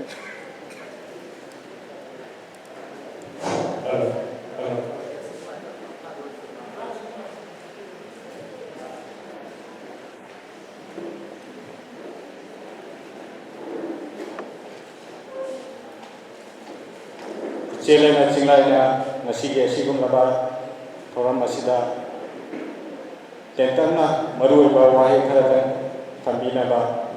Pondok Sedi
Otherwise,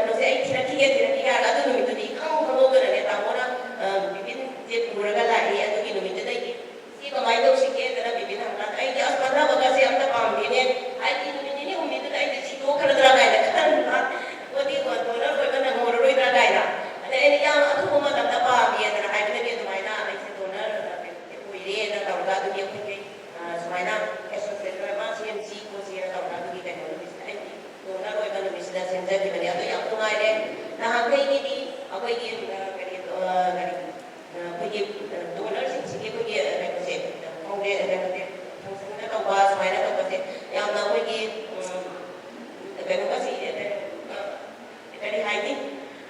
ꯌꯥꯝꯅ ꯑꯩꯈꯣꯏꯒꯤ ꯏꯇꯣꯟ ꯇꯣꯟꯕ ꯍꯥꯏꯇꯥꯔꯦꯀꯣ ꯑꯗꯨꯕꯨ ꯍꯟꯗꯛꯇꯤ Mohan foundation ꯑꯗꯒꯤ ꯁꯤꯖ hospital ꯄꯨꯝꯅꯃꯛꯇꯒ ꯂꯣꯏꯅꯃꯛ support ꯇꯧꯕꯤꯔꯝꯃꯒ ꯁꯨꯃꯥꯏꯅ ꯑꯩꯈꯣꯏꯒꯤ ꯐꯪꯁꯟ ꯑꯃ ꯁꯤꯟꯕꯤꯔꯝꯕꯁꯤꯗꯅꯦ ꯌꯥꯝ ꯊꯤꯅ ꯑꯩ ꯅꯨꯡꯉꯥꯏꯖꯩ ꯍꯥꯏꯇꯥꯔꯦ ꯍꯟꯗꯛꯀꯤ ꯁꯤꯃꯨꯛ ꯅꯨꯡꯉꯥꯏꯕ ꯑꯝꯇ ꯂꯩꯇ꯭ꯔꯤ ꯃꯃꯥꯡꯒꯤ ꯀꯩꯅꯣꯗ ꯐꯪꯁꯟ ꯑꯩꯅ ꯌꯥꯎꯖꯕ ꯃꯇꯝꯗ ꯑꯗꯨꯒ ꯑꯩꯈꯣꯏꯁꯦ ꯗꯤꯐ꯭ꯔꯦꯟꯠꯂꯤ ꯑꯦꯕꯜ ꯄꯥꯔꯁꯟ ꯑꯣꯏꯕꯅꯤꯅꯅꯦ ꯑꯩꯈꯣꯏꯒꯤ ꯐꯪꯁꯟꯁꯤ ꯌꯥꯎꯅꯤꯡꯕ ꯂꯥꯛꯅꯤꯡꯕ ꯑꯣꯏꯕ ꯇꯥꯔꯒꯁꯨ ꯄ꯭ꯔꯣꯕ꯭ꯂꯦꯝꯁꯦ ꯌꯥꯝꯅ ꯃꯥꯌꯣꯛꯅꯩ ꯍꯥꯏꯖ ꯇꯥꯔꯦꯀꯣ ꯅꯣꯡ ꯆꯤꯡ ꯆꯨꯔꯛꯄ ꯑꯣꯏꯔꯣ ꯑꯗꯒꯤ ꯂꯥꯛꯄꯒꯤ ꯖꯔꯅꯤ ꯑꯗꯒꯤ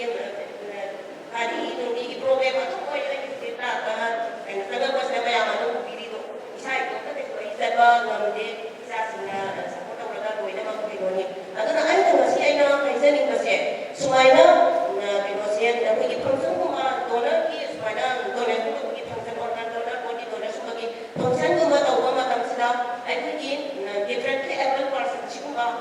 ꯁꯤꯡꯁꯦ ꯀꯌꯥ ꯌꯥꯎꯒꯦ ꯀꯥꯏꯅꯒ ꯑꯩꯈꯣꯏꯒꯤ ꯂꯤꯁꯇꯨꯗ ꯌꯦꯡꯕꯤꯔꯒꯀꯣ ꯑꯩꯅ ꯉꯁꯤ ꯊꯝꯖꯅꯤꯡꯕꯁꯦ ꯗꯤꯐ꯭ꯔꯦꯟꯠꯂꯤ ꯑꯦꯕꯜ ꯄꯥꯔꯁꯟꯁꯤꯡꯁꯤꯒꯤꯗꯤ ꯀꯔꯤ ꯁꯤꯟꯕꯤꯁꯤꯒꯦ ꯀꯥꯏꯅꯒ ꯈꯜꯂꯒ ꯑꯩꯈꯣꯏꯒꯤ ꯂꯥꯛꯄꯒꯤ ꯑꯩꯈꯣꯏꯒꯤ ꯌꯨꯝꯗꯗꯤ ꯄꯤꯛꯑꯞ ꯇꯧꯕꯤꯕ ꯑꯣꯏꯔꯣ ꯑꯗꯒꯤ ꯑꯃ ꯑꯣꯏꯔꯣ ꯑꯗꯨꯃꯥꯏꯅ ꯁꯤꯟꯕꯤꯔꯒꯗꯤꯅꯦ ꯀꯔꯤ ꯗꯤꯐ꯭ꯔꯦꯟꯠꯂꯤ ꯑꯦꯕꯜ ꯄꯥꯔꯁꯟꯁꯤꯡꯁꯦ ꯂꯣꯏꯅꯃꯛ ꯁꯔꯨꯛ ꯌꯥꯕ ꯉꯝꯅꯤ ꯍꯥꯏꯗꯅ ꯑꯩ ꯈꯟꯖꯩ ꯑꯗꯣ ꯉꯁꯤꯁꯦ ꯅꯣꯡꯆꯤꯡ ꯇꯥꯔꯝꯃꯒꯗꯤ ꯑꯩꯁꯨ ꯂꯥꯛꯄ ꯉꯝꯃꯣꯏꯗꯣꯏꯅꯤ ꯀꯩꯒꯤꯅꯣ ꯍꯥꯏꯕꯗ ꯑꯩ ꯒꯥꯔꯤꯒꯁꯦ ꯄꯥꯏꯔꯒ ꯂꯥꯛꯆꯔꯤꯅꯤ ꯉꯁꯤꯗꯤ ꯑꯗꯨꯝ ꯑꯩ ꯁꯣꯏꯗꯅꯃꯛꯀꯤ ꯁꯔꯨꯛ ꯌꯥꯔꯒꯦ ꯍꯥꯏꯗꯅ ꯑꯩ ꯈꯟꯖꯔꯒ ꯑꯗꯨꯅ ꯆꯠꯊꯣꯛ ꯆꯠꯁꯤꯟꯒꯤ ꯖꯔꯅꯤꯁꯦ ꯑꯗꯨꯛꯀꯤ ꯃꯇꯤꯛ ꯑꯋꯥꯕ ꯃꯥꯌꯣꯛꯅꯩ ꯗꯤꯐ꯭ꯔꯦꯟꯠꯂꯤ ꯑꯦꯕꯜ ꯄꯥꯔꯁꯟ ꯑꯃ ꯑꯣꯏꯕꯅ ꯑꯗꯨ ꯑꯩꯈꯣꯏꯁꯤꯡꯁꯦ ꯌꯥꯝ ꯇꯣꯏꯅ ꯁꯤꯒꯨꯝꯕ ꯗꯣꯅꯔ ꯑꯣꯏꯕꯒꯤ ꯐꯪꯁꯟꯁꯤꯗ ꯑꯩꯈꯣꯏꯁꯦ ꯌꯥꯝ ꯇꯣꯏꯅ ꯁꯔꯨꯛ ꯌꯥꯕꯁꯨ ꯐꯩ ꯍꯥꯏꯅ ꯑꯩ ꯈꯟꯖꯩ ꯀꯩꯒꯤꯅꯣ ꯍꯥꯏꯕꯗ ꯗꯤꯐ꯭ꯔꯦꯟꯠꯂꯤ ꯑꯦꯕꯜ ꯄꯥꯔꯁꯟ ꯑꯣꯏꯔꯕ ꯑꯩꯈꯣꯏꯅꯁꯨ ꯗꯣꯅꯔ ꯁꯨꯃꯥꯏꯅ ꯗꯣꯅꯔ ꯑꯣꯏꯕꯗꯤ ꯉꯝꯃꯒ ꯅꯣꯔꯃꯦꯜ ꯄꯥꯔꯁꯟꯁꯤꯡꯁꯤꯅꯗꯤ ꯑꯩꯈꯣꯏ ꯀꯔꯤꯒꯤ ꯗꯣꯅꯔ ꯑꯣꯏꯔꯣꯏꯗꯣꯏꯅꯣ ꯀꯥꯏꯅ ꯈꯜꯍꯟꯕꯒꯤ ꯑꯗꯨꯒꯨꯝꯕ ꯀꯩꯅꯣꯃꯛ ꯑꯩꯅ ꯉꯥꯡꯖꯔꯤꯕ ꯁ꯭ꯄꯤꯁꯁꯦ ꯇꯥꯕꯤꯔꯒ ꯎꯕꯤꯔꯒꯁꯨ ꯃꯌꯥꯝ ꯊꯧꯅꯥ ꯑꯗꯨꯝ ꯂꯩꯔꯛꯄ ꯌꯥꯏ ꯍꯥꯏꯅ ꯈꯜꯂꯤ ꯗꯣꯅꯔ ꯃꯁꯤꯡ ꯍꯦꯟꯒꯠꯂꯛꯀꯅꯤꯅ ꯑꯩ ꯑꯗꯨꯝ ꯈꯟꯖꯩ ꯃꯇꯨꯡꯒꯤ ꯑꯣꯏꯅꯁꯨ ꯑꯗꯨꯅ ꯑꯩꯈꯣꯏꯕꯨꯁꯨ ꯑꯗꯨꯝ ꯃꯇꯝ ꯂꯩꯕ ꯈꯤꯃꯤꯛꯇ ꯀꯩꯅꯣ ꯇꯧꯕꯤꯌꯨ ꯏꯀꯥꯏ ꯈꯨꯝꯅꯕꯤꯌꯨ ꯍꯥꯏꯇꯥꯔꯦ ꯑꯗꯨꯅ ꯏꯀꯥꯏ ꯈꯨꯝꯅꯕꯤꯗꯤ ꯍꯥꯏꯕꯗꯤ ꯅꯠꯇꯦ ꯑꯗꯨꯕꯨ ꯑꯩꯈꯣꯏꯁꯦ ꯑꯗꯨꯛꯀꯤ ꯃꯇꯤꯛ ꯗꯤꯐ꯭ꯔꯦꯟꯠꯂꯤ ꯑꯦꯕꯜ ꯄꯥꯔꯁꯟꯁꯤꯡꯁꯤꯕꯨꯅꯦ ꯅꯣꯔꯃꯦꯜ ꯄꯥꯔꯁꯟꯒ ꯆꯞ ꯃꯥꯟꯅꯅ ꯈꯟꯕꯤꯔꯀꯥꯟꯗꯅꯦ ꯗꯣꯅꯔ ꯃꯁꯤꯡ ꯍꯦꯟꯒꯠꯂꯛꯀꯅꯤ ꯍꯥꯏꯅ ꯑꯩ ꯈꯟꯖꯩ ꯍꯧꯖꯤꯛ ꯏꯅꯥꯎ ꯑꯃꯁꯨ ꯏꯆꯦ ꯅꯪ ꯆꯠꯂꯒꯗꯤ ꯂꯥꯛꯀꯅꯤ ꯍꯥꯏꯗꯅ ꯑꯃꯁꯨ ꯂꯥꯛꯈꯤꯕꯅꯤ ꯀꯗꯥꯏꯗꯕꯨ ꯈꯪꯈ꯭ꯔꯕꯅꯣ ꯈꯪꯗꯦ ꯑꯗꯨꯁꯨ ꯑꯩꯅ ꯑꯣꯏꯈ꯭ꯔꯕ ꯃꯇꯨꯡꯗ ꯑꯩꯉꯣꯟꯗ ꯌꯥꯝ ꯀꯟꯅ ꯍꯪꯉꯒ ꯑꯩꯅ ꯑꯗꯨꯗꯤ ꯁꯨꯃꯥꯏꯅ ꯇꯧꯁꯤ ꯁꯤ ꯇꯧꯁꯤ ꯍꯥꯏꯔꯒ ꯃꯥꯁꯨ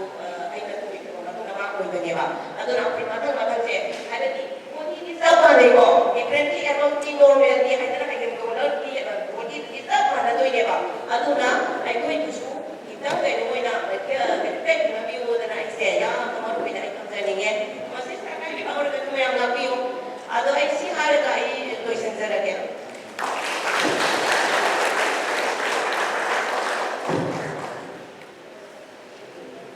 ꯍꯥꯏꯅꯤꯡꯉꯥꯏ ꯂꯩꯇꯅ ꯊꯥꯒꯠꯆꯔꯤ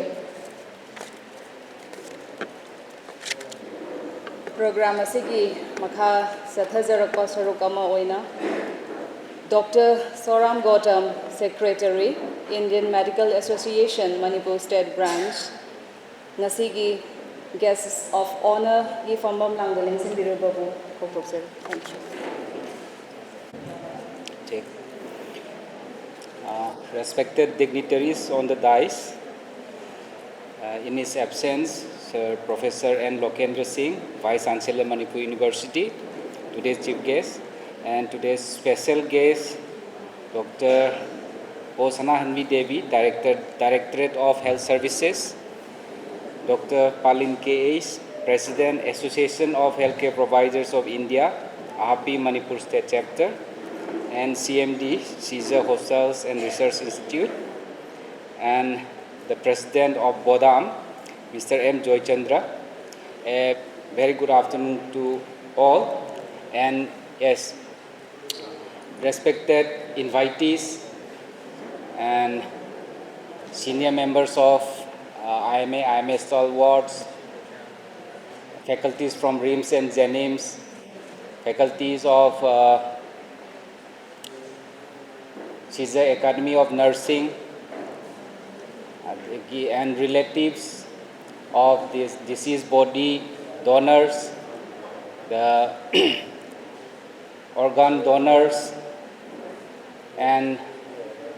the students of CISA Academy of Nursing and the media. Ahamba maktada aina mayambu ikong nonna kurumjari ngasi gi sigumba yamna maru oiba event haijaba tare, the 6th observance of World Organ Donors Day. Sidai ahaku IMA gi representative oina saruk yahanbi bagi damakta yana bagi tanjabi bagi damakta aina organizers bodam gi members sing amadi atei stakeholders sing bu yamna puning thawai hakchang yauna aina nolukchari IMA gi oina di sigi thauramasi ihan hana yaujabani hana dagi 2018 day horaga sigi program se dum pangthok chare jing asai mamang da ngangbi gi bising na habadagi isu khangjare ado handaki July gi tha da koina sigi se punba horok se ainon da ihan hana approach torok se collaborate to bagi wari torok dagi isu sigumba program se yamna fai na khallaga maina akoi gi state working committee da pukhacharaga mayamna sigumba sidi afaba initiative ni yausi na toraga daina punna collaborate to borom sanction jarakibani ado ngasigi thauramasi aigi taraftagi haijaragadi yamna maru oiba thauram amani ado sigumba thauramasi kari gi pangthuino haragadi mamangda ngangbi gi ba expert mayam wangang loisingnasu thambigre akoigi organ donation gi matang da awareness pina bagi da maktani haina ada organ donation gi matang da awareness pi doi se karino sigi matang dai samlapna maru oiba wahi khradang share am tawjaram ge hoji medical science saukhalakpa adagi mioi bagi akoigi punsi mahing akoigi lifestyle changes lakpa improve torokpa sina maram oiraga akoi malem sida mi amagi lifespan se yam hengale akoi India gi oina Indian independence phangba matamda mayam khangbiram yai adigi aina khanbada di ayamana khangam do mande India gi citizen amagi lifespan se matam du chahi kun manga daina kun thaba munung da range tawe ahamba independence phangwi chahi khara hek phangba de chahi kun manga kun taruk sain le lifespan se India gi mi mani hingamis adeida malem gi oina hoji gi engda average da akoi chahi se humdra humdoi swain lai nupina khara sang na hingi nupina chahi humdra taruk nupina nupana chahi humdra swaina lifespan se leire adubu swaina humdra marfu da loina loiba natte Japan gumba adagi developed countries sing da di chahi chama na henba chahi chama hen na hingba mi yam leire centurion yam leire haitare ado hujik 80 90 100 plus se yam leire ado swain tawdana mi je hingba se sangdorakpanina akoigi ngasai mi gi quality of life to aduga laina koina sang hingbagi apamba ju laknare haitare aduna untimely death unnatural death lak matamda moise kamai kanjige haide mai organ failure related oiragadi aduiduna replace to biragadi akoina moigi punchi do kanbiba ngamba sangdon bangamba haitare adwaina tawe aduna sum malem gi oina organ donation se adum chathana ba kuire adagi developed countries tadi yamna khumang chawsang gre adum highway gre sarpalina ju thambi gre akoigi India gi oina kidney transplant darkar le je chahi imda lakh ani gumba darkar lei adubu lising tare tagina lising tara gumba sigatani tawba ngami se adagi mo heart ki ramda hairagana heart transplant si ju tawnei ngasai akoigi Monica na thambi gre duni ado heart ki chahi imda mi lising yang khai mukti heart transplant darkar lei hai adoidu the transplant tawbang amisina donor phangdabna maram oraga only 200 to 300 marak sida dum range se dain haile adagi mit ki matang cornea gi matang sina sahi goding gi mi lakh amogum badi cornea transplant se darkar lei aduda akoi gi taseng na pangthokpa ngamina mi hujiki lising kun manga mukta sigi cornea transplant se pangthokpa ngami India gi oina haiba ada atai country gi di yam phagre ada swaina akoi gi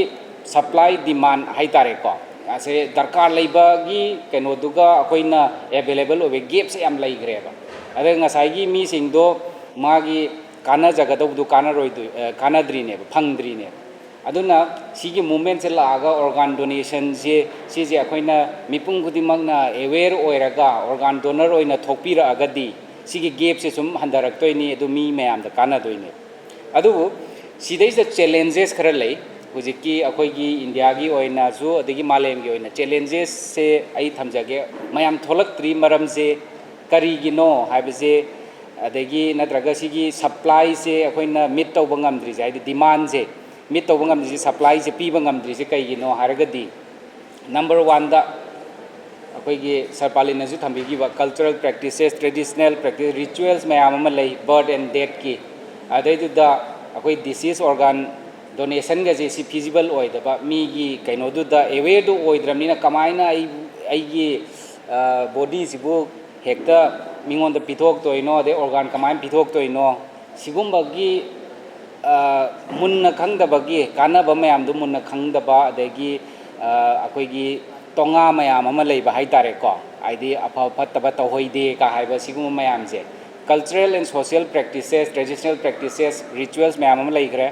सिगी से थुगाइबा मा चंगबा अदो कमाइन थुगाइगे हारगदी अदुनि सिगी awareness की role लाई से awareness general public की level दा every level दा stake holder मयाम से अखोइना खाइदोकपा तारे जनरल पब्लिक अदे खरा लाइक लाइसु हैबा ग्रुप नुपा नुपी अहलोन नहारोन साइना खाइदोगा मोइसिंजे कमाइना भाव ताहनगदगे हार पुलप भाव तामिनर कांदा सिगी पोट से गेप से याम हंदरगदौबा अदे मरु ओइबा लाइक लाइसु हैबा मीसिंग सिगुम्बा अवेयरनेस स्प्रेड तौबा मीसिंग से ट्रेनिंग से खरा फजन पीबा हाइतारे कमाइना मीसिंग से काउंसिल तौगनी कमाइना अवेयरनेस स्प्रेड तौगनी सिगुम्बा एक्टिविटीसु हेंगतपा दरकार ओइ सिगी से याम वाटपा सि चैलेंज अमनी अदगे मु अखोइगी मी खरा अवेयर ओइबा लैरगसु हेल्थ इंफ्रास्ट्रक्चर फत्रबा अखोइ हेल्थ केयर सिस्टम से एवरी हॉस्पिटल दे हेक्ता ऑर्गन डोनेशन तौगेन हेक्ता यापोतेब हेल्थ केयर सेटअप तो रेडी होइबमसु चांगे एवरी हॉस्पिटल कैसो मणिपुर दा नसाई ओनली सीजा एंड जेनिम्स कतनी हुजी कैनो तौरिसे ऑर्गन डोनेशन पांथो इजे नसाई अखोइ मोनिका न थंबीग्रे अदुने अदो मणिपुर दा अतै लेरिबा हेल्थ सेंटर रिम्स पु हुजी हौद्री करिगिनो अतै प्राइवेट हॉस्पिटल अचौ चौसु लेरि कैगी हौद्रीनो अदे इसी हारिबा हॉस्पिटल सिंग जे इम्फाल दा कतने लेइसे सिदैसदा मरु ओइबा pot अमुंग लei organ donation matang sida ngasai retrieval and transportation magi harvesting ngasai organ amagi hingbagi chang hapagi hapmi ma damu transfer tobagi matam jisu am maru oiba aduna sigi setup system jimasu phajana sagat pa ma change every health care system mag natraga ju every district tani khangde zone khara khaido ga si adu mfam da organ donation ya hanba retrieval ya hanba अदु AD transportation यामना असांग लंबी transportation दरकार लेत्रे अदु retrieval लाहन harvesting तौबा अदु process से सीजे याम फजना analyse तौरगा अखोइना improve तौबा हाइतारे हेल्थ केयर इंफ्रास्ट्रक्चर डेवलप तौबम चंगे सिदैजिदा मो अखोइगी मैडम सनानबी होइगी रोल याम चावरे अमो directorate of health service side तगी हेल्थ इंफ्रास्ट्रक्चर डेवलप तौबगी अदैदा चैलेंजेस से कमाइन फेस तौगे हाइदी हेल्थ इंफ्रास्ट्रक्चर लेत्रगदी डोनर मैम थोलासु उपाय लेरोइदोइने अमुक डोनर मैम क्यू लेंगे सिजदौ मथा सानी जेनिम्सौ मथा सादोइने क्यू लेंग लेरगदी पुंगदो हेंदोखिदोइने अदुसु लei अदुने हेल्थ इंफ्रास्ट्रक्चर डेवलप तौबा म दरकार लेरे अदगी अमुक असाइगी मिक्स मैम सोशल फैक्टर्स दुगा मरी लेनेना कंसेंट से मी मसाना यानिंगागा अमुक फैमिली ने यादबा रिलेटिव्स ने यादबा पोचे दुम यावदबा नते अदुना सि fully aware oiragadi sigi problems isu khara pharaktoi aduna challenges khara haragadi aina hojik thamjariba khara du leire ado sum aina literature pajabada initiative anoba lokatpa yaba khara lei lokatpa su leire green corridor kaina ngasai gi organ je retrieve toraga harvest toraga transportation je yam thuna he hojiki transplant तब यारीबा मफम जिदा याम थुना यौनबा traffic का police का समनरा पाव फाउनरगा हंदा अखोइगी लान हेक हरकपदा आरामबाई तिंगोल कांगुनगा तौबदो मोय असोकपा पोरे लंबी फाटपी योदु तौ इमाइबेल दा फेसबुक लाइव तगा तौरिदो अदुगी मवंग दा ग्रीन कॉरिडोर ना हुजिगी पाव सिंगने लंफाव मी हुजिगी गाड़ी से स्पीड अमदा दोम नेटलगा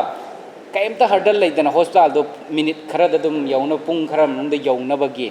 अदुगी सिस्टम गजे अतै डेवलप कंट्री दा दिना आना लेग्रे अदो अखोइ साइड सु अदुम बदु लेहन बचंगी अदगी अमो प्राइवेट का पब्लिक का पार्टनरशिप से हम चंगे होजे ऑलरेडी अखोई गिदी लेरे हाई तारे लाइबा फदना सर पालन होगी इनिशिएटिव केनो तौदना मोहन फाउंडेशन का तौनदना अदगी अमो गवर्नमेंट का जो सीजे का पार्टनरशिप सिगुम्बा तौरगा मथंग मथंग एक्सपांशन तौबा याय ऑलरेडी एक्सपीरियंस कनो ओइरबनिना अदना पब्लिक प्राइवेट पार्टनरशिप से मरु ओयना जो हाई मोगी लिटरेचर सिंगदा सिमा लेरे अदुगा नसाइगी अखोइगी डिफरेंट स्टेक होल्डर सिंगी रोल सिंगे ममुताना भाब तान नसाइगी अवेयरनेस दुम लाए सिनी अद अखोइना इनिशिएटिव अनौबा लौखटप तारगदी प्राइवेट पब्लिक पार्टनरशिप अमा लेरे ग्रीन कॉरिडोर गुम्बा लेरे अदुग अवेयरनेस ट्रेनिंग से करम्बा मवोंगदा कमाइना यहोंजिगे जे अखोइ सोशल मीडिया सिजनबनी खंगदे अनौबा टेक्नोलॉजी सिनरगा कमाइ यहोंजिगे का आइना सिगुम्बसे अदुगुम्बगी आइडिया दो पुथोकपियो ना हाय मोइना अदमी खरा लम खरादि हौनारे साइना प्रॉब्लम खरा अमदी इनिशिएटिव खरा पाइखतनारे ऑर्गन डोनेशन की मतंग सिदा अदुदा लास्ट आइना टेंशन जद्रिंगैदा ngasai मैडम ना थंबीगी बा अखोगी सोटो लेरे ना स्टेट की एस्टैब्लिश तौरे ना ताकपीरे अदुगा आईएमए की रोल खरा जो मैडम ना थंबीगी अखोगी साइड तगी फुल कोऑपरेशन पीजगे अदो आइना मैडम द रिक्वेस्ट अमा तौजनिंगबदी सोटो दुदा अखोई आईएमए सु एज ए मेंबर गुम्बा यावबा याब्रा अखोगी स्टेट लेवल दे एनी ऑर्गेनाइजेशन कैनोगी प्रोग्राम की नेशनल हेल्थ प्रोग्राम गुम्बा अदुम्बा कमिटी सेम तारगदी आईएमए सु एज ए स्टेक होल्डर अदुमदी मेंबर अमा either president or vice president or secretary अदुम यावनी अदा अखोगी सु अंगम्बा सपोर्ट तो मैडम होइगा पुन्ना थबक तौमिनबा यानबा अदु अदुमबगी सु खितंग येंबियो अदु अखोई अदुम फुल सपोर्ट तौजगे अदुगा पुन्ना थबक तौमिननबा with the government adagi other NGOs other private health facilities si mayam se akoi punna ngasai gi awareness or rimsu kano togre kidney transplant ani togre na takpire aina miss tawjan ngasai kano na Monica na present tawgi yaw gi dabduda aina adum aina lograba taken for granted official होइदबगी sorry RIMS की authority यावबिरमसु वारोबि बयारोय आइदि आइना सिदा official होइदबगी दो अदाइना होइना हाइबा तारे अदो रिम्स यावसल याम फरे अदो अखोय जॉइंटली होइना सिगी ऑर्गन डोनेशन की मतांगदा अवेयरनेस स्प्रेड तौबनी खंगदे अदगी मयाम द बेनिफिट से हेन फंगनबा अदगी अनोबा पॉलिसी सेमदना सिगी सपोर्टिव मेकानिज्म से कमाइन सेम सिगे जे अखोई कलेक्टिव कोलैबोरेटिव वर्क रोम द ए अदवाइना विजन जे थमजगे अदुगा ngasai bodam गुम्बा ऑर्गेनाइजेशन दा फ्यूचर अतै ऑर्गेनाइजेशन जो थोलक पे याय bodam ना हान लीड तौरे bodam दा इने रिक्वेस्ट तौजनिंगबदी अखोई गी हुजेकी डिसीज बॉडी डोनेशन जो लेरे अदगी full body donation ngasai medical college सिंगदा डोनेट तौबिनी जो हाइबी अदो जेनिम्स ता अदगी रिम्स ता अदे इक्वली प्राइवेट हॉस्पिटल ओइना लेरगा हुजिक मेडिकल कॉलेज हांगजरबा कैनो सीजे एकेडमी ऑफ हेल्थ साइंसेस सिदासु दुम पुंगनिंग चंगबियु अखोई मणिपुर की ओइना ओवरऑल कैनो तौनबा हाइदी अखोई से अखोई मणिपुर की मेडिकल छात्र सिंगजिगी केदाबर वाट तनबा अदगी काननबा अदोंदसु मेडिकल कॉलेज खुदिमक से सिदा दुम सपोर्ट तौबियोना थमजरगा अखोई आईएमए साइट तगीसु अंगम्बा मतेंग पांगजगे अदुगा मयाम द अवेयरनेस स्प्रेड तौरगा अखोई ऑर्गन डोनेशन की दमकता प्लेस तौमिनजी हायरगा अटेंशन जगी बतांस मखा से थरकपा थौरमगे ओइना वहाई खरा फोंदोबिनाबा कोथोकसे थैंक यू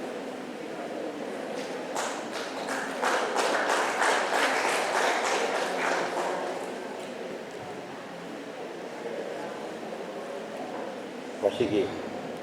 दालदा लंघनबीबा आइए मतिकाबा थौगाई लोइना पुबिरबा आइगे चिलिनाव मरमपांगसिंग लोइना लोइना मांग लिंघनबीबा आइगे मरमपांग इसेनाव खुदुंबा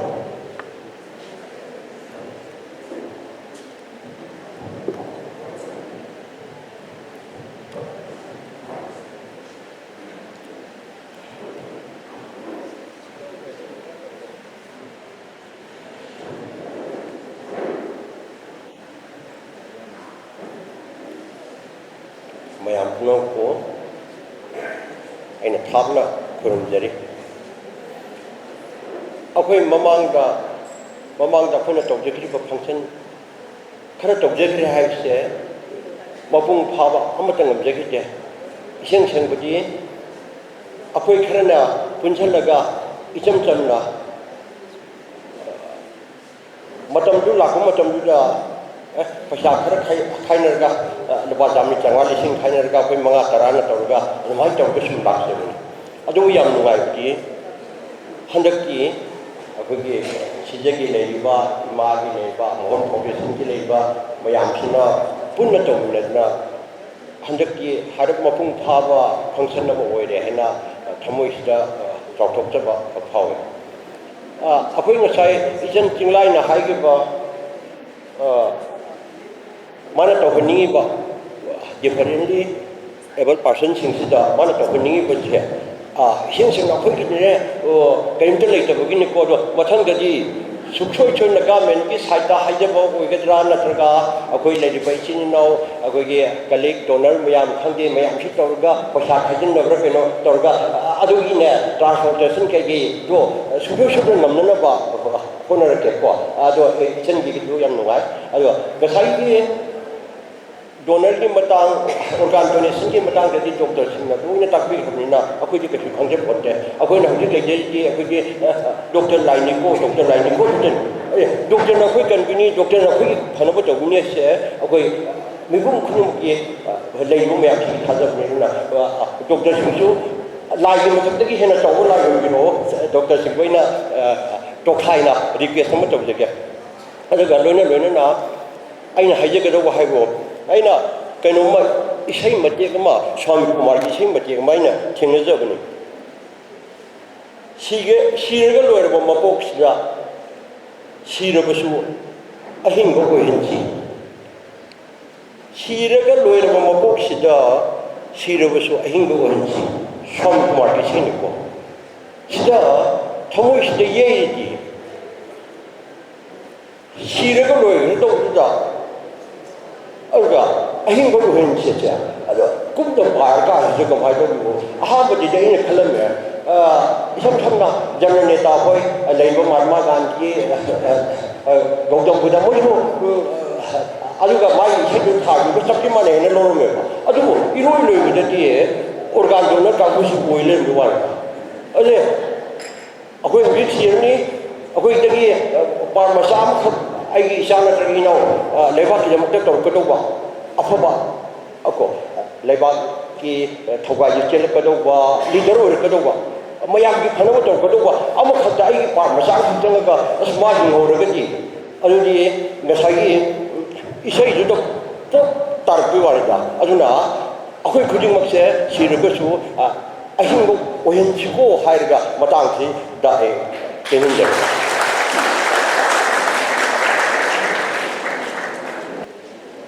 मथंगदा programme असिगी vote of thanks pibinabagidamata member of Bodam Mr. Lukhoibu stage asida kausunjal duda yajabe ngasigi yam chingni unoba World Organ Donors Day horum chida अखोना हाजुरुबदगी याबिरक्तुना CBS की फफल मांग फंबीरिबा professor N Lokendra Singh vice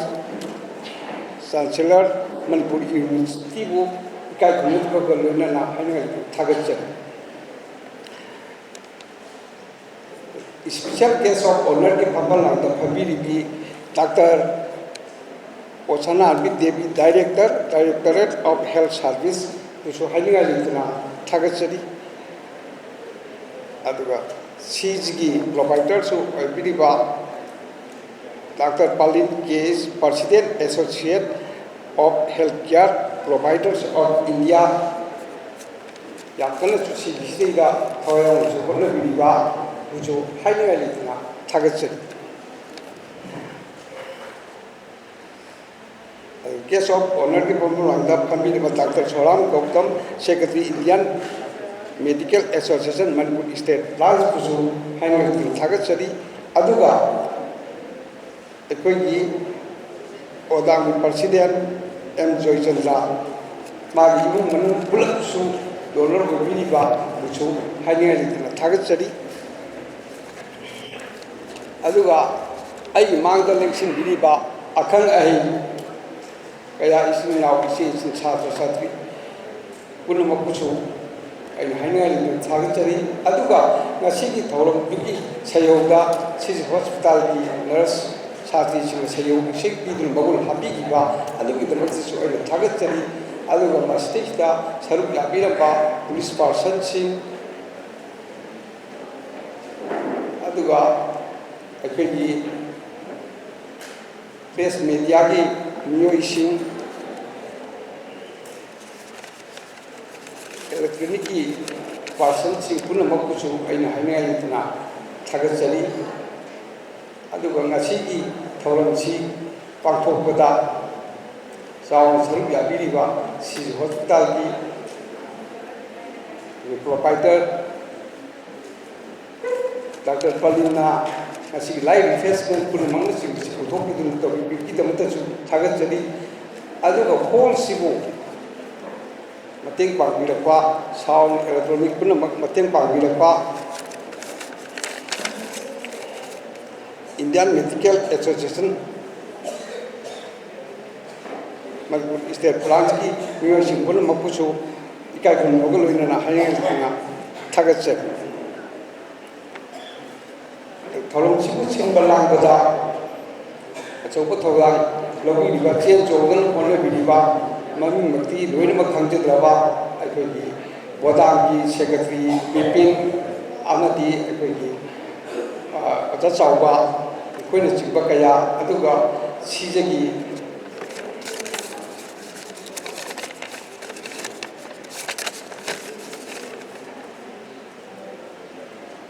Dr. Anisha Devi, Manager Kusu, Aina, Hana Thagachari, Achiguba. Tabak Apava Tungi Mirochi with the mark, Aduga Mio Wiki, Katopa, Mating Panga, Habishan and Muchinaba, Sakapa, Porokosu, and Asibu team, President Pato, with the Chikita Makazu, Hanana. I will focus in a Thagachari, Uripo, and Tamiban Club members in Rotary Lion Club, Red Cross, State I Bank. The RIMS, Jenims, the MSU, the City Hospital, the East Bend, the Tabaka, we got security, Punamakusu, hiding a little Thagachari. Nasiki, Taulam Chep, Pangtok Pidiva, Association Manga have the Mohon Foundation, Association of Healthcare Providers of India, Indian Medical Association, Sis Hospital, Body and Organ Donors Association, Manipur, Punamaxina, Sinbi, Asidegi Hena, Tumdasu, Sinbangamba, and Apapa, Poraknaba, Gidamak Nasigi, Hawaii Happy, Asinbakia Tado to Lapiriba, Punamangasu, support Pipi Duramatan, Hena. Taurapang number Koinaba, my addiction Nijari, as we shortly Mapam the so, I know so, Hinangamba, when we don't about Nijari.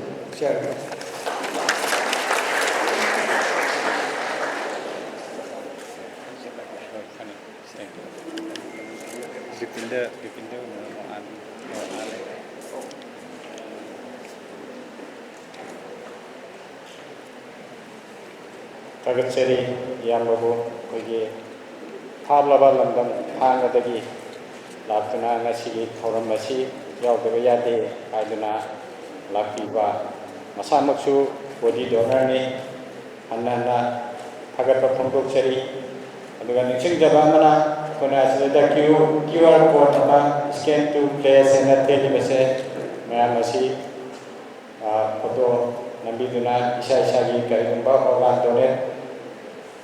Tobinimbal Laragadi, Sana, Asidadan, Sanaga, Skin Sitawada, Sai Sana, Doretova, Yaramani, Aduna, Masiko Biganu, ai sa maksu na haukiba August ki tang hunda Caesar auditorium hall da awareness program ka pangtu se Indian program de numita yumda halaga ai sa maksu asigi kano sida changa ga dun donate to thosagre program kudima aduga isagi body so hana already association na hodopa sei 2018 da ahanba ai function ngeda duda ai body show adun donate to thosagre aduna mayam su adun isagi dudi body amadi organ sing donate to bada karisu mira ngai adu kesuti ngai wajena kanjai losilakpagi tharam asigi makha chatharapana Caesar Academy of Nursing na asigi asigumlaba tharam asigi Sero isay closing song sakigani closing song sakigala sa sing yang sendiri ngara